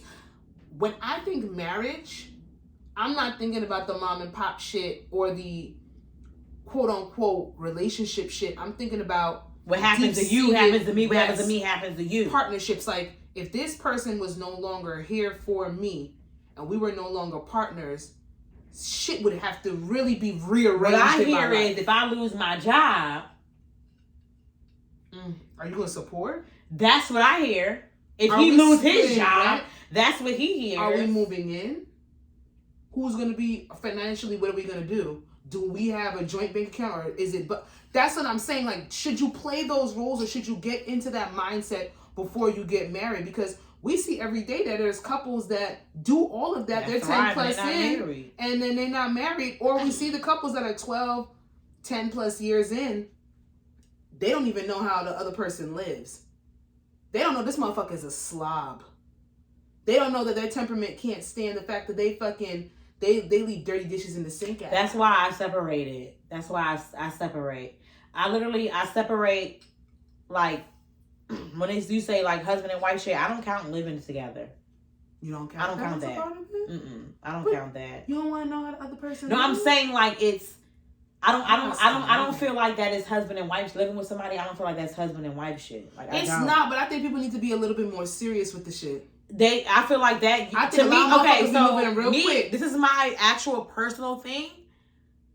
The next relationship I get into, I'm not living with them. I don't care if me and you are fucking peanut butter and jelly, mashed potatoes and butter, shrimp and Old Bay, whole crabs and butter. I don't care. I can go over there. You can come over here. You know, we can spend, like a whatever to get, you can bring your bag over here. You can leave a toothbrush here, this and that. I'm not. I'm not. It's just, this is my personal. Plastic drawer. I'm not, like, whatever. Like, it's just me. I'm not doing it. I'm gonna, when somebody stays over your house, even for a fucking day or two, you can tell their shit. You can kind of see who that person is. You can see, or whatever. But that's when, like, you'll get like you don't really shower as much as I thought you did. No, even like they'll notice that about you too. Like you won't, because you'll be comfortable. You'll be stuck on the couch. Y'all be watching TV. Y'all be doing whatever. It happens. But like, I don't mind setting certain standards if you're building, but both of you have to. Everything that I always come back to breaks down to communication. Have those conversations with your significant other where it's like, okay, do you agree that we're moving in this direction? What do you want to see happen in the next 6 months? Where do you think we're going to be in the next year? And if you're serious about me and you're serious about that, then what steps do we have to take to get there? I think those are the conversations we should have instead of sitting here and putting ourselves in this quintessential role. To ask those questions. I'm asking them the first day you say hi to me. I'm sorry. I don't think it's a basis where it needs to be. I don't think it needs to be a time frame. What's your name? Oh, how long are we going to be together? Hey, let's cut the bullshit. Let's cut the fuck shit. Do you like me? You sound cute. How long you think we're going to... Do you want to marry me? You want to have my kids? Do you like me or do you like the idea of me? Because if you like the idea of me, then you should probably leave. Personal thing, a lot of guys like the idea of me, and I realized it. A lot of guys like the idea of me, and I realized I'm not too. I always thought I'm not too much. I realize a lot of men are intimidated by me. It's not that I'm not easily impressed, because I am. I love you. Intimidate me though too. Not in a bad way, not in a negative way. I think there's a confidence factor. I have a certain amount of self-awareness. I know. You know what it is? It's not. It's okay. I won't say like you went to. I would say like, it's like wow, like a wow, like. So then I appreciate. Sasha does things that I would just wouldn't like, like feel comfortable. I just be like wow, like Sasha's like I'm comfortable. Like now I'm comfortable like with being me. Sasha's very, very comfortable with being her. I ain't got nothing else to do. Like, I has to be me. Like, who else I'm gonna be? I just be like, wow. Sasha tries things, you know what I'm saying? That I like, even like, I wouldn't even like dare to try or whatever. It's like, wow. Yeah. That's good. She scared me, y'all. No, but I don't know about the role. Because what is the role of a husband or a wife? That's what I'm saying. Everything's subjective. But we're gonna say this. We're gonna talk about this on the 100th episode for our special guest because we were talking about this a little bit. Keep it, tuck it. We can keep it and tuck it for a little bit, let's tuck it. We write that down. Start a separate note. Just do 100th episode, but don't send it to me yet. Got it. Just say difference of being married and single, like the different. You know what I'm saying? Like what is really different? Because I see a lot of things. For example, I watch Growing Up Hip Hop. on WeTV, and I watch, you know, it's with JoJo Simmons and his He's wife. Married. He's They've been together for a 12 years. I remember when I found they were engaged. Like, I might have still been in college. No, you weren't. It was Growing Up Hip Hop. No, he didn't. He didn't get engaged. I remember. No, he got engaged on Growing Up Hip Hop. It wasn't in college. Oh, it was a little bit more than. It was after. They were dating. They were dating. Yeah. Because I remember him trying to talk to my friend. Girl. Not when he was with the girl. Girl. JoJo. We used to see JoJo all the time. Girl. We used to see JoJo all the time. Difference between It's so funny. It's so funny because I was so. I'm like, girl. Like, I know that girl. Like, what girl? This was before. Girl. Cheating on his wife. So that was a girl. I was like, girl. JoJo just used to be very friendly. We used to go to a certain club in Central Jersey. Little Twist said it though. Little Twist said it on the damn show on the show. Girl, it's on the show. Girl, that's so. Girl, like I know JoJo. Girl, look at the camera. Girl. Girl, fuck you. But no, seriously, to answer the question. Ooh, I don't like out of it. I didn't even say that. I lost my head, y'all. I lost my head. So that's what we like. I do know. Trust me. I believe you gotta do what's. I do feel like comfortable for you and your. But partner. I do feel like when you get married, it's fucking elevated, bro. I think there's a shift. No, they said it. It's a shift. Like it's like an internal shift. And then this is my thing. It goes all the way back where it's. I'm really seriously going to really pick up on therapy. It has nothing to do with nobody else. Just strictly me. It's not supposed to deal with anybody else. What the fuck? I want to pick. I want to do part one. I want to pick these things out. That's the best shit because what like you don't understand. Because I really advocate. We all have our own shit, even if it's not direct trauma. Therapy is supposed to be used as a maintenance tool. We're supposed to be maintaining who we are as people, seeing where we can go as people. And therapy can help you do that. Of course, it's trial and error, but I just love when people, it's a certain amount of self-awareness and that confidence comes inside of you where you're like, I'm going to heal for me. I'm going to do what I got to do for me. I'm going to make sure that if things are going good, I'm not going to fucking self-sabotage because I have morbid thoughts in my head.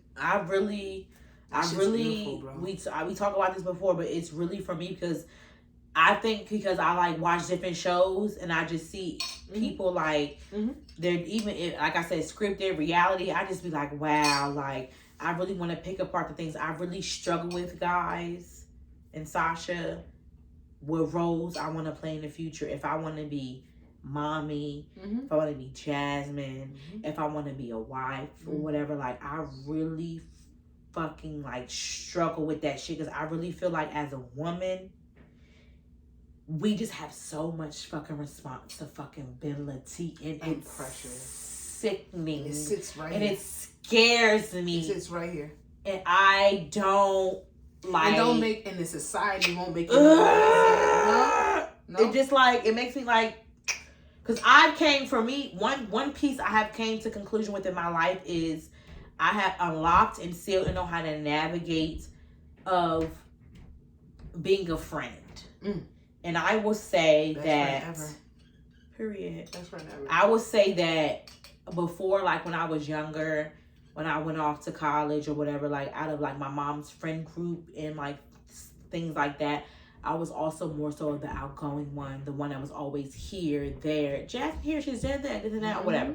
The more outgoing one. I was always the one that was always pressured to hit that person up to see how they're doing. Well, why do I have to? One day I was like, exactly, why do I have to do that? So I actually had talked to my mom about that. Like, it was like a while ago, whatever. And she was like, damn. She was like, I didn't know you felt like that. And I was like, yeah. Like, because I always, don't say it. Sometimes I always felt like I was the one, I was pressured to, I had to always be the one to, oh, did you text them? Did you take that? Did they, whatever. And I always like, okay. Because I always felt like, because people in my family always felt like, I was always the more outgoing one. Oh, Jasmine here, Jasmine there, bitch. She must be good. And I was only going from fucking Baltimore to New Jersey. It wasn't like I was going to fucking Africa or some shit. Like, it looks like something. And that's, that face value. That's fine. That right there is a transition. And people be like, well, if she's doing that, she's brave. She got it together. She's taking that leap. Like you said. They don't know. I'm fucking crying and cracking. I'm fucking nervous. Dying on the inside. Like I'm in a whole other state. A whole other plane. Even though like Baltimore and fucking Jersey's 3 hours apart, but it's a different mindset. Different way that you gotta tax move. bracket, coin bracket, nigga bracket.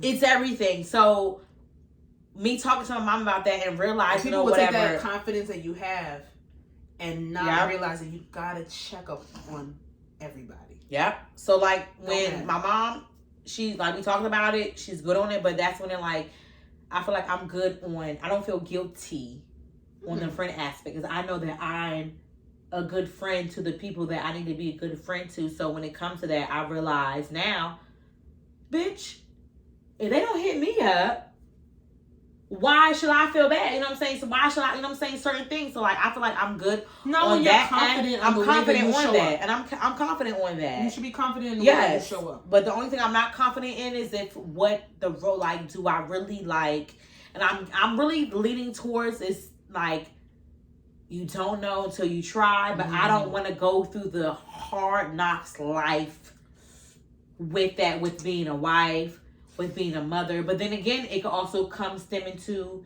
is if the partner that you have will make you feel like that. That's when I remember when we were talking in the car and I said I want a gangster that been through therapy. That's what I want. I don't want a nigga that like, I know. What if they don't need therapy? But even though you say everybody needs therapy, but what if like, what if it's not therapy, apparent, not trauma? Like, what if it's not like? When I say therapy, let me break it down. Not everybody needs full on therapeutic help or full on psychiatric help. Some people may just need a mentor. Some people might just need a life coach. Some people might just need maintenance in their life to be like, yo, everything's going right. Let me maintain this happiness. Let me get to my point of self-actualization. It doesn't necessarily have to be the thing with therapy is that most people don't seek therapy until it's too late. There's a buildup or something traumatic has happened. A lot of people, when things are good, they don't think they need therapy because it's like things are going great. But maintenance is a beautiful thing in life. Just to talk about like, yo, I got 2 promotions in a year. Yeah. That's something I'm thinking maybe to a therapist about. Therapists also like when then you know. But no. In our black community, no, I'm saying be crazy if we go talk to the lady. Maybe like I'm thinking, oh, this name halfway is like listen. I don't know what's going on. I have to get a body band. What's going on? Oh, just look at. I just started like, I'm not the fuck. I'm gonna be sure. But I'm thinking maybe okay. So for example, if you're talking to a guy, whatever y'all are talking. And what he's saying to you doesn't sound as like trauma or traumatic. I'm thinking maybe we can say like life coach. That's what I'm saying. No, I'm saying because I feel like even like I do feel like okay, for example, I'm in the special needs population, the autism, the IDD population or whatever, and when speaking to them, like the ones that somewhat understand or whatever, we have to use a play on words when it comes to things. So they can understand you. So they can understand. So I'm thinking maybe like if somebody's talking, even though, so probably how you said in the black community, therapy. So I'm thinking maybe when we're talking to people, a play on words when it comes to like a life coach. But there's situation. Yes. Where if they're not coming off as trauma based, more so as maybe you need a mentor. Yeah, a mentor, like how. Because I even believe in how their life is going. Like, there's some people that get counseling from their pastors. I might not be the most. I might not listen. I might not be the most religious person, but those people went through extensive schooling to get a theology degree. That's why you gotta go through a lot of my granddad on the social pastor, sciences. He's really in the church, and I call him. Pastors can be therapists. I let him. Yeah. Not all religious leaders are bad, but they just have a bad negative connotation around them. And it happens. Like That's for everybody. I don't knock nobody that believes in faith. Oh no. I just know that faith is not the basis of what I know. Why the good things that have happened in my life. What I don't believe is that you have to go to an actual church. Yeah. That's what I don't believe. I don't believe you have to get up. I don't believe that. If I just pray, everything will be absolved and forgiven. And no, you have to work for it. That's why, like when I literally was on my way to work out this morning, the way like I pray for my blessings. I pray for what I have. I pray for the people around me. I pray for the things that are coming for me. I pray for things that I'm going to give back. I literally even pray for the things that I do not have. And I want. Like, I literally do. Praying is a form of manifestation. Yeah, and I always say, don't pray when something's going wrong. Just pray when you get up. You pray when you get up, and even when you I'll pray like, thank you, Jesus. I pray I ain't had no nightmares. Every day I wake up. It can even be something simple. Thank you, Jesus, for waking me up. Or thank you, whoever you pray to. And you can keep it moving. Whoever. Thank you, whatever. Whoever you pray to. Yes. Be grateful. Every day I wake up and I say thank you. That's the first thing I say when I wake up. Thank you. Because I didn't have to be here. I didn't. And I don't know who I'm saying thank you to, but I'm saying thank you to a higher being. Whoever that may be. Yeah. So, I get it, but I think that anybody, going back to the question, depending on the role that you feel comfortable playing, that's what you should do. If you want to share finances before you marry, go ahead. You know what I realized? It's not my business. None of my business. None of my business. Like, I really realized, like, a lot of things is not harmony there. I like that. Business. You're going to do what you want to do. I will say this. What? I will say this. I like that shirt. Where you get that from? You made it? I bought it from Amazon.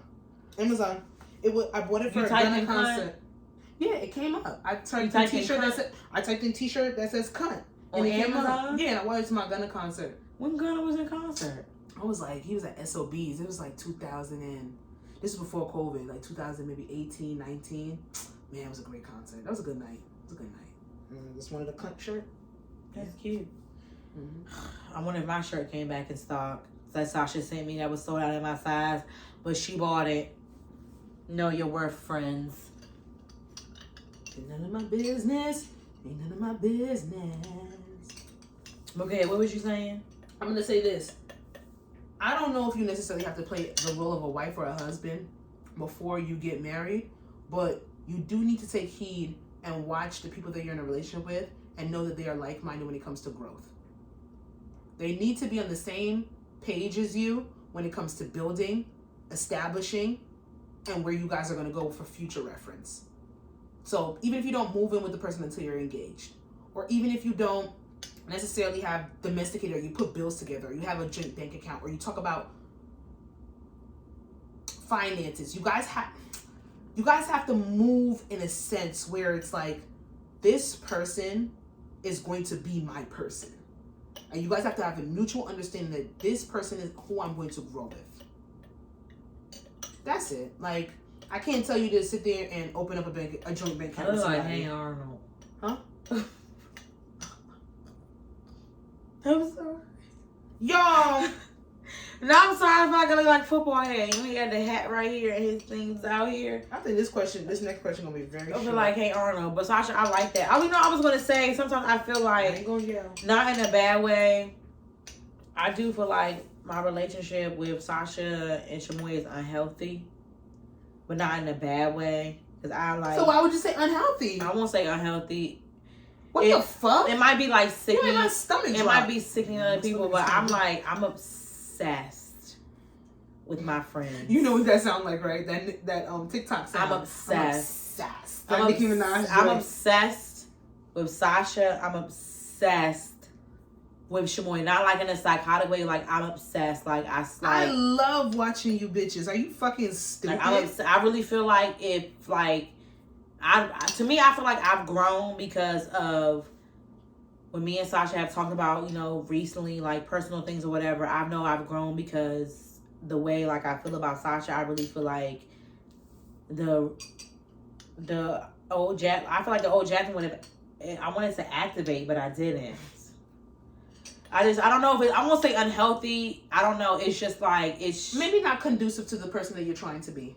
Whoa, no. You didn't want to activate, so you moved accordingly to the person that you're trying to be now. No. I moved according of how you are. I know you would. This motherfucker. I know you wouldn't. You would like, Jasmine. You would have been like, don't do that. Like, you would have been like, why would you do that? I do. That's why I didn't do. That's why I didn't do it. Now I understand why people do what they do. I gotta be like this. Listen, I wouldn't do it, but I can understand why you would move in that sense. Yeah. It gotta be like that to a certain extent. I'm not gonna say unhealthy. Samantha, and I was like literally telling her like, Jasmine's the only friend where I had an instant connection with. She's the only person where I was like, I didn't even know you. Exactly. We know each other from a can of paint. I met you through Shamoy. You and Shamoy were friends first. No, and then I was like, we weren't. Me and Shamoy weren't even friends first. It was no. We met her through. Yeah, it was through no, Brittany. It was Brittany, but I didn't like. It wasn't like Brittany, Jasmine, Shamoy. It wasn't like that. It was like Brittany, Jasmine, like y'all. Shamoy was the first one I said hi. It wasn't. Yeah, she was the first one you interacted with. But then, you know me why? And you had a conversation, I'm like, no, it was because when I came to y'all apartment, Shamoy was busy, and we went to Eden, and then you came to my room. She came and showed me her room, and then remember it was remember you stayed in the living room. Oh yeah, she was. I was in the living room. She was in the living room. Remember the living room, and then you took my pictures, and then we went to the club. Went to Eden's, right? Yes, and I had the fishnets, the jean shorts. I remember. We were like but I gotta say, because I have to say this. She showed me her room and then closed her door after she showed me her room. Every other friend that I've like had to a certain amount of time, like even Shamoy, me and Shamoy have known each other since 7th grade. We didn't get to be really close until college. Even with other people, it's always been a preamble of introducing to certain people. But I said it, I'm like, Jasmine's the only person that I've ever been friends with where it's like off the bat, this my bitch. I didn't know Sasha from. I never can of paint. I literally honestly. I'm like, that's okay. No, you're wrong. You're right. Instant connection. You're right because for me. It was Brittany. It was Brittany. Then it was Shamoy. Shamoy told me to come over, but Shamoy was busy. She came to show me her room. I remember and that. And then she showed me her room, or whatever, and I was like, damn, you got a lot of clothes. This was the first bitch I ever seen. I'm like, whoa. She got mad shoes. I was like, whoa. I'm like, mad. It was jeans up to here. I was like, whoa. And then Sasha was there, and then Shakima just was in her room, and then me and Sasha just started talking, and I'm like, and taking our pictures, and then I like that this was girl, it. and that doesn't happen to me. I either become friends with people, and that was it, friends, or it's like a basis where I make friends like maybe every 10 years. That's why the significance of honestly, who you are to me is different. To me, to be very confession moment, to be honest, it was like these are my people I really I was always a Maryland girl from the beginning. I went to Baltimore, Maryland, still the same thing, but it's a different PG y'all. culture. Don't get fucking twisted. It was PG County, and then Baltimore. It was there. It's different. But then it was okay. Then I started at Morgan having a crush on these niggas from fucking New York. Goddamn. I wish I could have told you that was a problem. And then I met Brittany or whatever, and then Shamoy, Sasha, and them. I'm like, oh. These is shout out to Brittany. It was shout out to Brittany. Hey girl. It was different. I don't know why. We went to that house. It was Rusty and Rose and them house party. It was the game night or whatever, they little Olympics thing. We was there. It was fun. And from there, it was just I had the shorts on with the boots, and we did the kicks. Yes. I did the kickstand for the first time. It was inseparable. And I had the wet and wavy ponytail. Oh my god! I can't believe remember that shit. That shit was hilarious. From that night, it was inseparable. When that was the first night I met y'all, she introduced me to Shamoy, to you, everything. And from that night, it was that was it. Even she didn't stick around, but you still here. It was it was inseparable. And then from then, it's just it is. Because when you got a real one, you gotta keep them. Period. Fuck what you said. It is what it is. But it was just I won't say the word. Okay, I would say unhealthy because a real one, you have to keep them. Mm-hmm. I said what I said. Bing, bing, bing, bing, bong. Okay, question number 4. Who I didn't put that. I did. Who she you? Don't lie to me. Who she you? My eyes can see. Come on, full moon! Something Brandy, full moon! I think I gotta let her know that's for sure. Who she you? Don't lie to me. Who she you? My eyes can see. I fucking love Moesha. Fucking Brandy. Mo to the, E to the, Moesha. And let it be. I have a question, real quick. Do you think Brandy? No. That's my answer. No. No? Okay. Me and Shamoy read this thing where somebody said where it comes. Do you rewatch shows that you already watched over and over again? No. And you don't have anxiety then. People say that relates to anxiety. Do you watch shows over and over? The same shows over and over again. The only show that I've ever done that is The Office and Friends. And you do it all the time though? No. I can remember when somebody I can watch said something that, once and remember the whole entire what show. I realized is that but it's I have true. Anxiety, bitch. It's not Okay, so I won't say it's anxiety. It's something. It might be a different type of anxiety. Yes. So what it is like if you watch a certain show over and over again. Me, Shawin was like, yes, it's because we know what the fuck is coming next. So there's no surprises. For me, for example, I don't know what it is, but when it's like movies, like I fast forward certain part. I'll need to know what happens. Especially, okay, you know what it is? I fast forward past traumatic parts. It depends. Even if it's just like a fucking alien movie, certain movies scare me. Even if it's an alien movie, a comedy, I still certain things. I need to know. I feel like that's why also I need to know. That's why I really want to go. That's why you don't ever care when I tell you the ending of some shit. No. It's like I'm gonna watch it. I don't care. Exactly. No, yeah. That's why I want to know. Care, I'm gonna watch it, but because I want to get my own interpretation. But now I do be caring. Like, don't tell me everything. Like I want to know. I get it. I want to know. I get it. Okay, so who's she to you? Who is she to you? Mm-hmm. Coming to someone as a woman or coming to you? Share your experience. Bitch, I didn't read this. No, you didn't. Okay, so break down. Like, bitch. Who is she to you? Coming to someone as a woman. I don't believe that. I don't believe that anymore. I've done that, and it has got me nowhere. For example, when I was in college, I was with someone. It was with a guy. Me and him we were together. It was me and him. It was cool, whatever. Mm-hmm. Honestly, after saying this, I don't even think we was together. After me actually saying that and thinking about it. I feel like we weren't a situationship where we were together every day. His family knew about us. His best friends knew about us. We were together. Did he call you his girlfriend at any point? Never said girlfriend, but it was like, he was all. But it's been an embarrassment. I've been an embarrassment to myself since college. I'm just going to say that. And that's sad.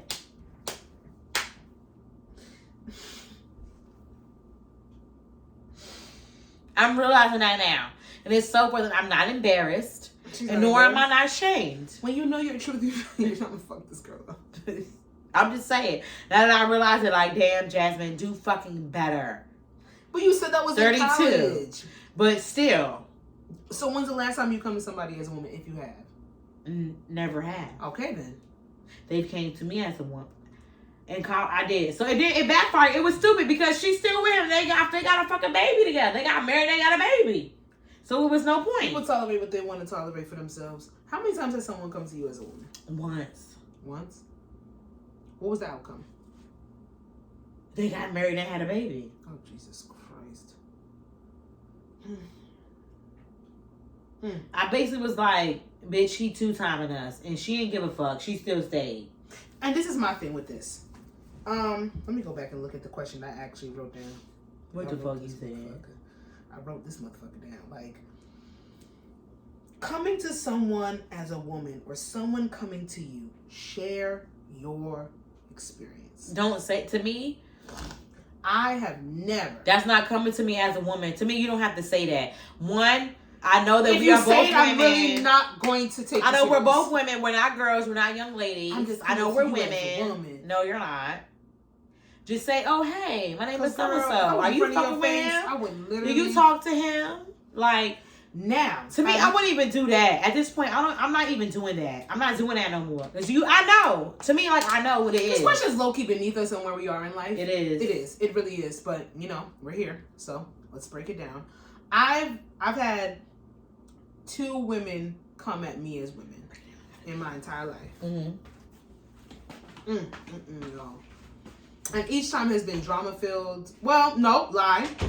The first time was drama-filled because I was young and I actually entertained the fact that the woman came to me as a woman. I don't believe in asking that question. I don't believe in sliding in DMs and figuring out what the person that you may be fucking or dealing with on a romantic level is doing with somebody else, because what are you going to do with the information that you receive?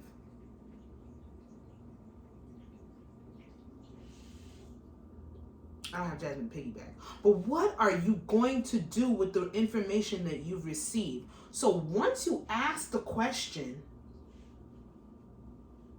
what are you prepared to do with it?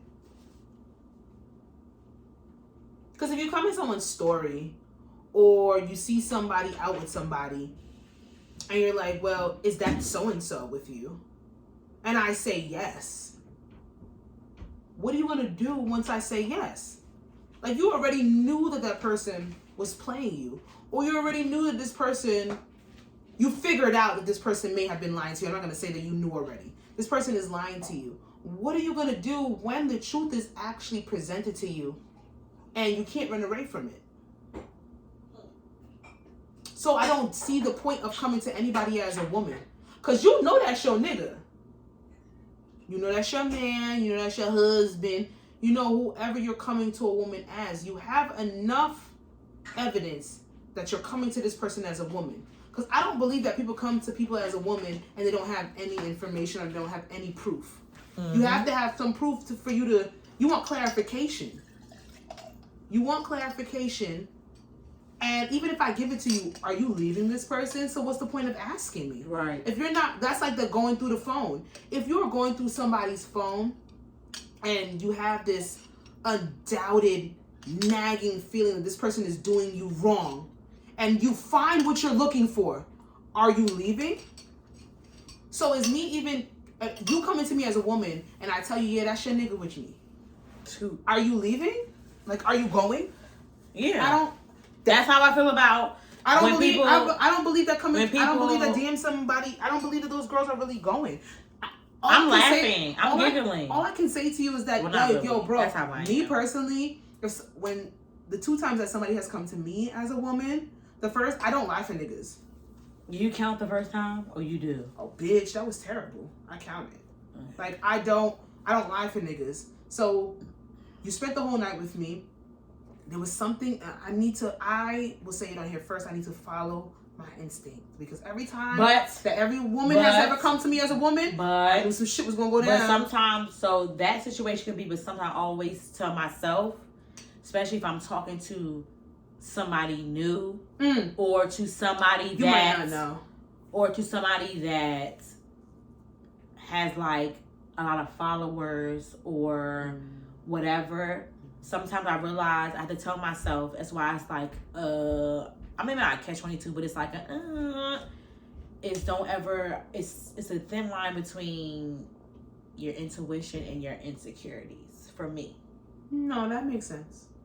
You know what I'm saying? Especially things that I've been through before. It's like, okay, Jasmine, is this your insecurities or is it really your intuition? You get what I'm saying? So it's like, it's kind of like, No. But like when for me, like that's a good example. That's something that I really like. That's a good example. Struggle with, and 9 times out of 10, it's my intuition. But maybe like the 2%, maybe my like insecurities, maybe. But I'm usually right. But majority of the time. But then when you see the message and it's like, I literally the first time, so I'm gonna be very transparent on this motherfucker. The first time that someone came to me as a woman, I've never gone to anybody as a woman. I would never do it.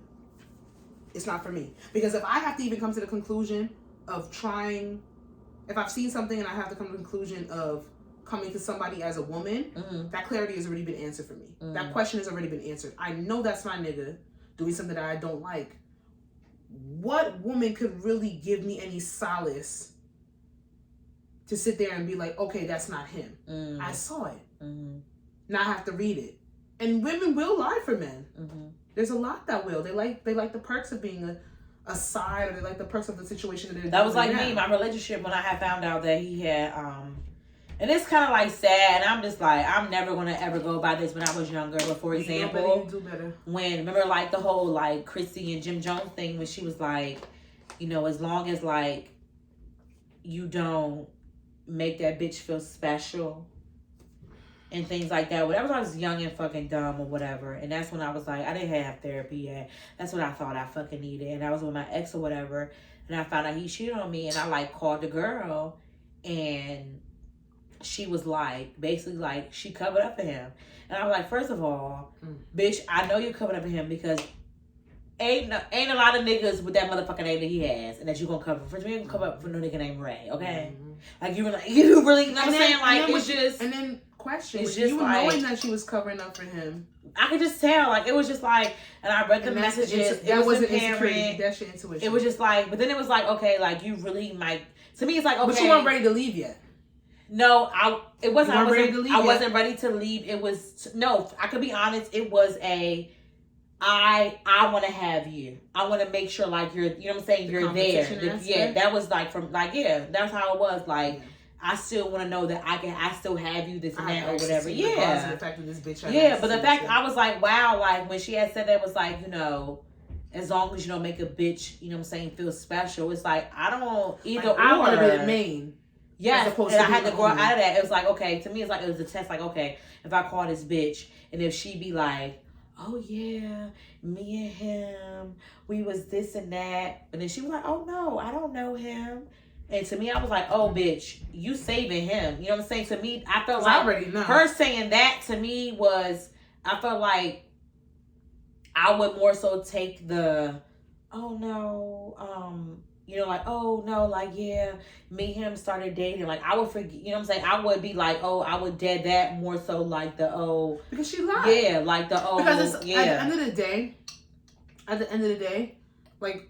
When you lying for my nigga, when you lying for that nigga. And that's why I said I would never lie for a nigga. Because I literally had, so the first situation, I was dealing with a guy off and on for years. 4 years. And he made mention of a girl that he might have got serious with when we were on our off time. Right. When he was in college. But he always downplayed her. She ain't shit. She's crazy. I never fucked with her, this, that, and the third. Never called her his girlfriend, no nothing. And I went to the bar one time when I was back home from Baltimore. And I invited him over. And it was something in my spirit. Because, like, our relationship was based on sex. Right. Even though I did have some type of emotional standpoint towards him, I knew there was someone I could not be with. So even though he had mentioned this girl maybe once or twice in passing, it was some shit. But that night, even though my intentions were to fuck him, something inside of me told me, no, don't do it. And I didn't. So we're sitting there and he keeps getting a phone call. I'm like, yo, your phone don't never blow up when you hear that. This is crazy. Like, keep getting a phone call, keep getting a phone call, keep getting a phone call.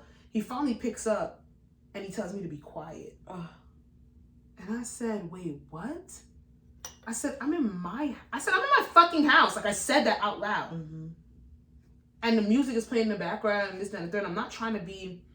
Why even answer? Still fucked up, but why answer? Because toxicity in some people is it's very they prevalent. Love that. It fires them up. It gets them off.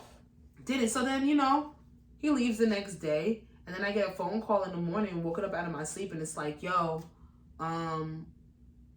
we've been rocking with each other for mad long. My girlfriend's about to call you. Hold it down for me. Yeah. Okay. Hold it down for me. And just completely thrown I've never been through something like that. It's happened. It happens. I feel like more so it was on my end where I feel like I found something out. Or I feel like I was always the one that was the person that was the girl that was always the on again, off again. I was the person that was the on again, off again person. I'm always the girl that's being lied to. Because the girl knew everything about me. I'm that too. The girl knew everything about me. And that's the girlfriend. In hindsight, I would say that I was the side chick because I never claimed him. We never were in a relationship. I think we're going to marry like rich, respectable men. I hope so. That's what I mean. That's it ain't nothing. I really feel like, I swear to God, I know God would never. You have to go through this bullshit. He would never give me no broke. He would never give me a broke, respectable nigga. Thousands of people to fucking Lord Jesus would never give me a broke, respectable man. He would give me a rich, respectable man, or not even rich. A nigga that's like, would. God. Don't do that. God bless me. Fake cry. God help me.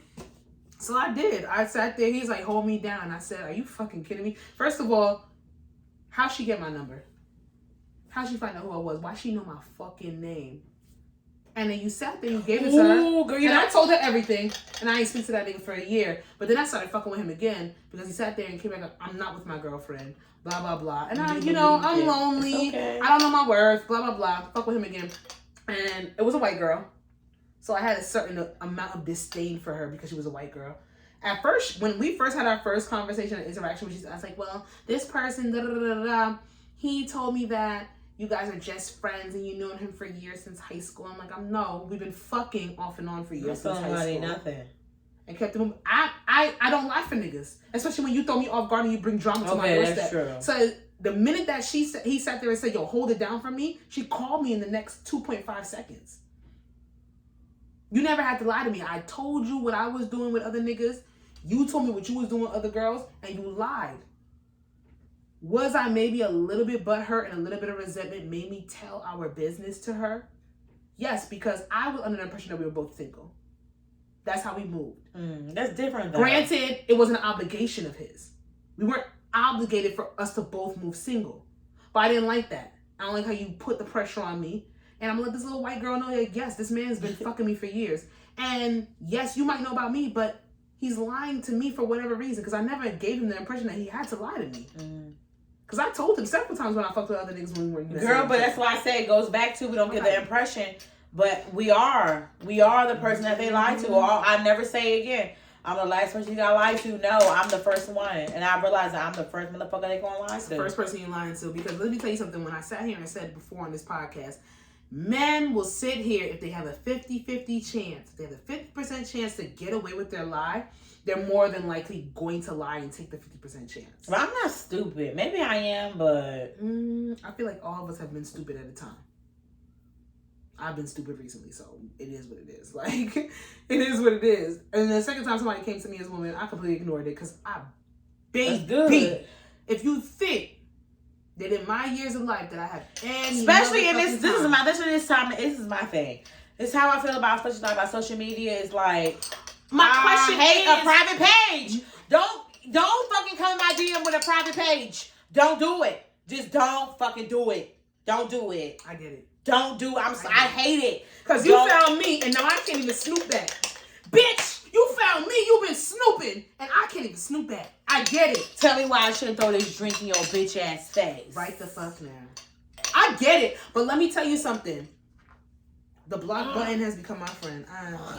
Yeah, you wild out. It's just I know. I'm excited. The block button and keep it moving. Has become my friend. Because let me ask you something. What are you going to do once I give you the information that you don't want to hear? Nothing. You're going to decide to stay with them, or they're going to go with it. Like, it's... And 9 times out of 10, they stay with the person. So it's like... Are you fucking with so-and-so? Were you with so-and-so on such and such date? What is that? And then if I you can't take back the date. But you can't take back the date. You're coming to me, so you already know. What are you gonna do once I confirm your worst nightmare?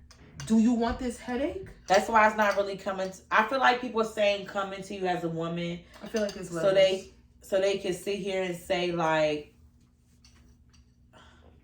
you know. Can I say that I find it pathetic to come to somebody as a woman? It's pathetic. You're hitting me up because you have evidence. There's nothing on God's green earth that I can say to you. Or even this, but even this, I really feel like people would get more play from me if you wouldn't even say, wait, did they say I'm coming to you as a woman? No, but this is what it is. It's coming to somebody as a woman. Don't ever say that. I'm going to laugh at you. I'm going to put LOL. I feel like... I don't take it serious. I feel like to me, it's a slight difference, as if y'all are just going on about your day and you just get a DM and say, hey, do you know so-and-so? I think it's levels to it too, because if it's somebody that I'm just dating, then it's like, okay, whatever. Don't really care. Somebody that you with, like, baby girl.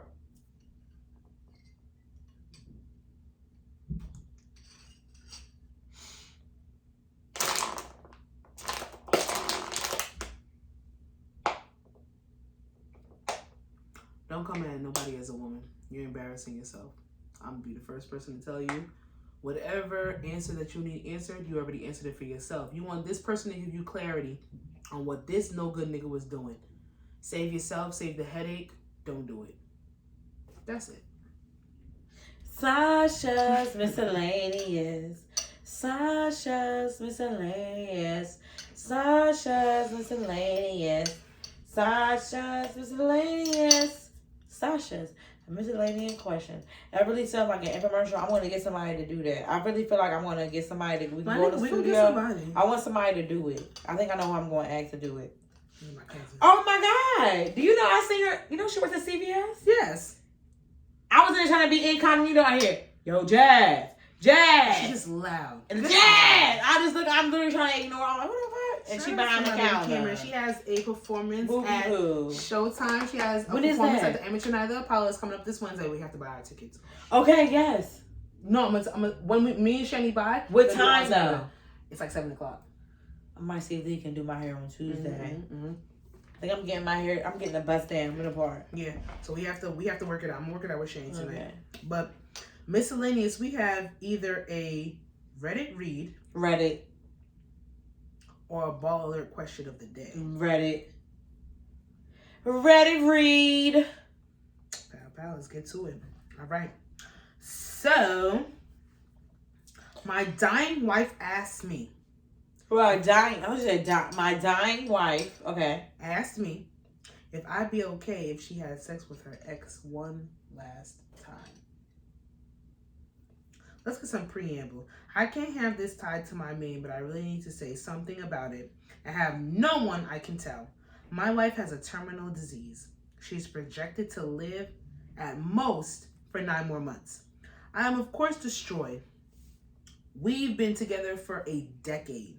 However, I don't remember life being without her, and I don't know what I'm going to do when she's gone.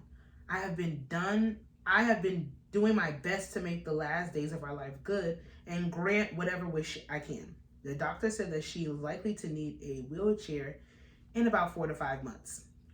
Then by the 8th month, she'll be bedridden for the last few weeks. That's if she doesn't decline or die faster. What? She about like 8 months. Why is Reddit like this? Recently, she shut me down and told me that one of the last things she wanted to do was have sex with a previous partner of hers.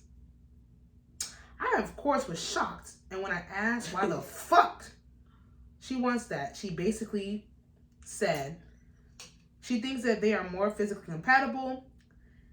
He was a satisfying lover for him. She gave a whole monologue about how sex sometimes is just physical and how emotional, fulfilling sex is with me, but it was bullshit to me at that point. So now I'm left with the situation of denying my dying wife a wish for her own ego, or let her go fuck another man who she feels better with. Honestly, I'm so pissed off and betrayed that she would ask this of me. I feel like I'm put in a position where I have to say yes because she's dying. However, I know what I want to say, but I don't know if that's right. I'm so hurt that the sex with an ex apparently was so good that she needs to do it one more time before she dies. I just hate everything about this.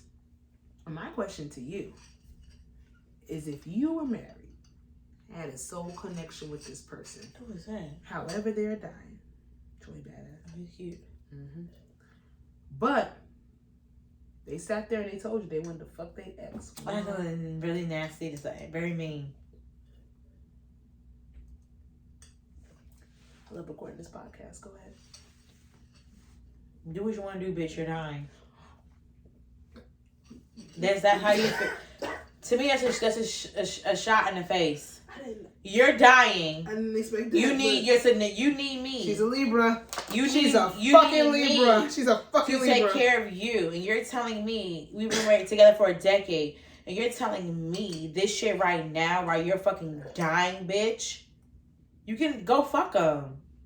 Like, at that point, it's like, you can go fuck him. Like, I'm literally a Libra. I'm going to say all these mean things. I'm going to say these things or whatever, like, and I'm going to mean it.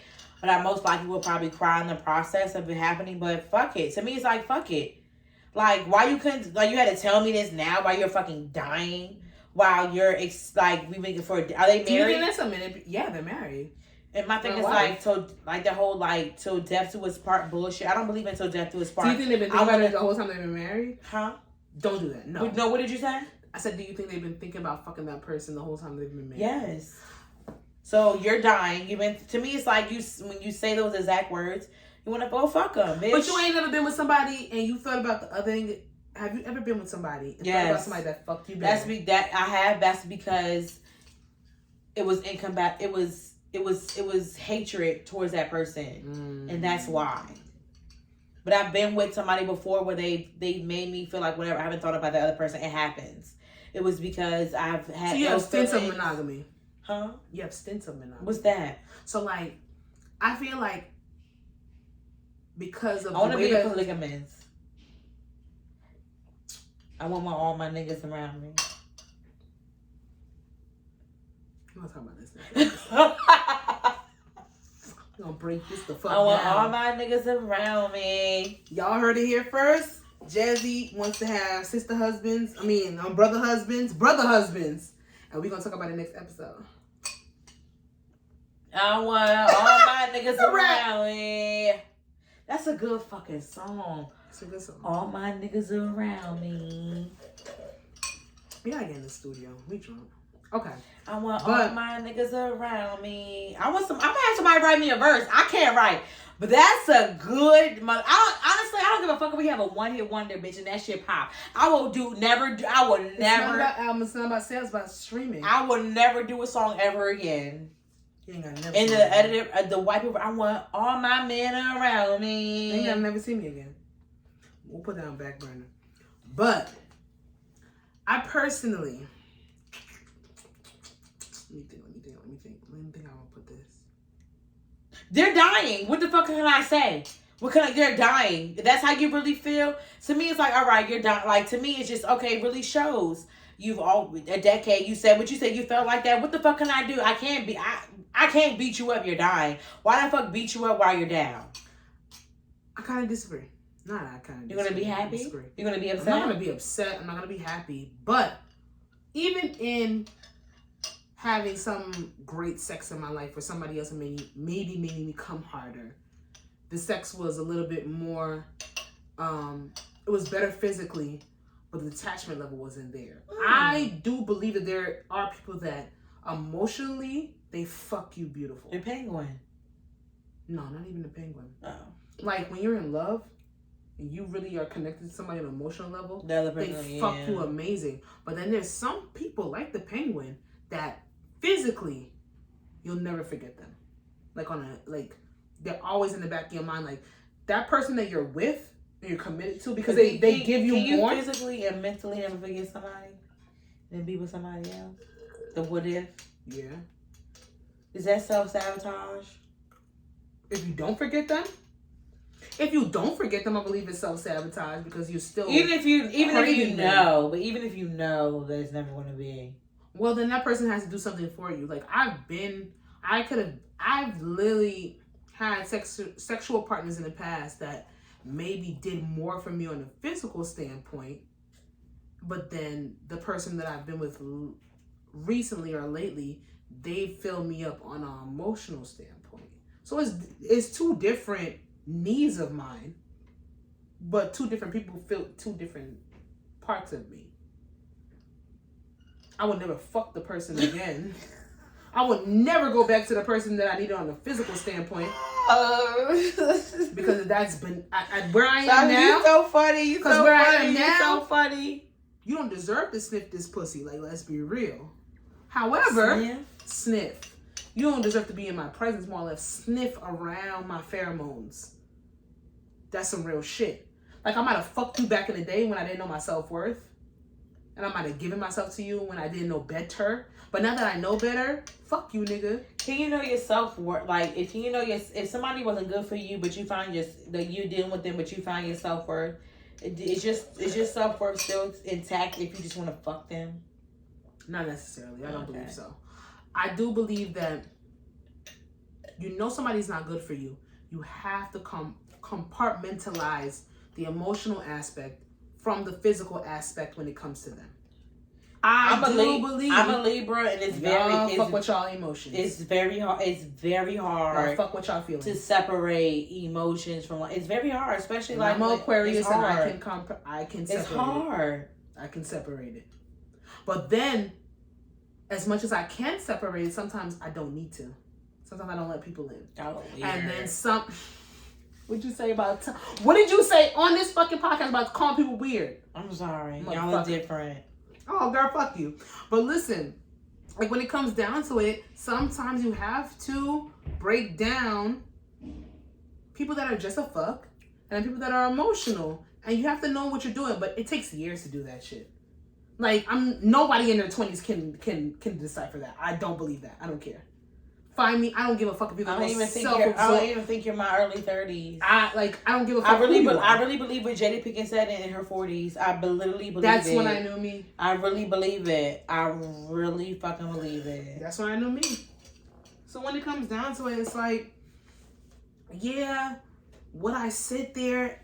It's not gonna be an insecurity for me for my dying spouse to fuck somebody that they might have had a crazy physical situation with. I may let it happen. What? For my spouse to fuck that person one last time. I might let it happen. I don't know if it, I don't really I'm think psychotic, so you know, like, it's just like, I'm like, bitch, what? Bitch.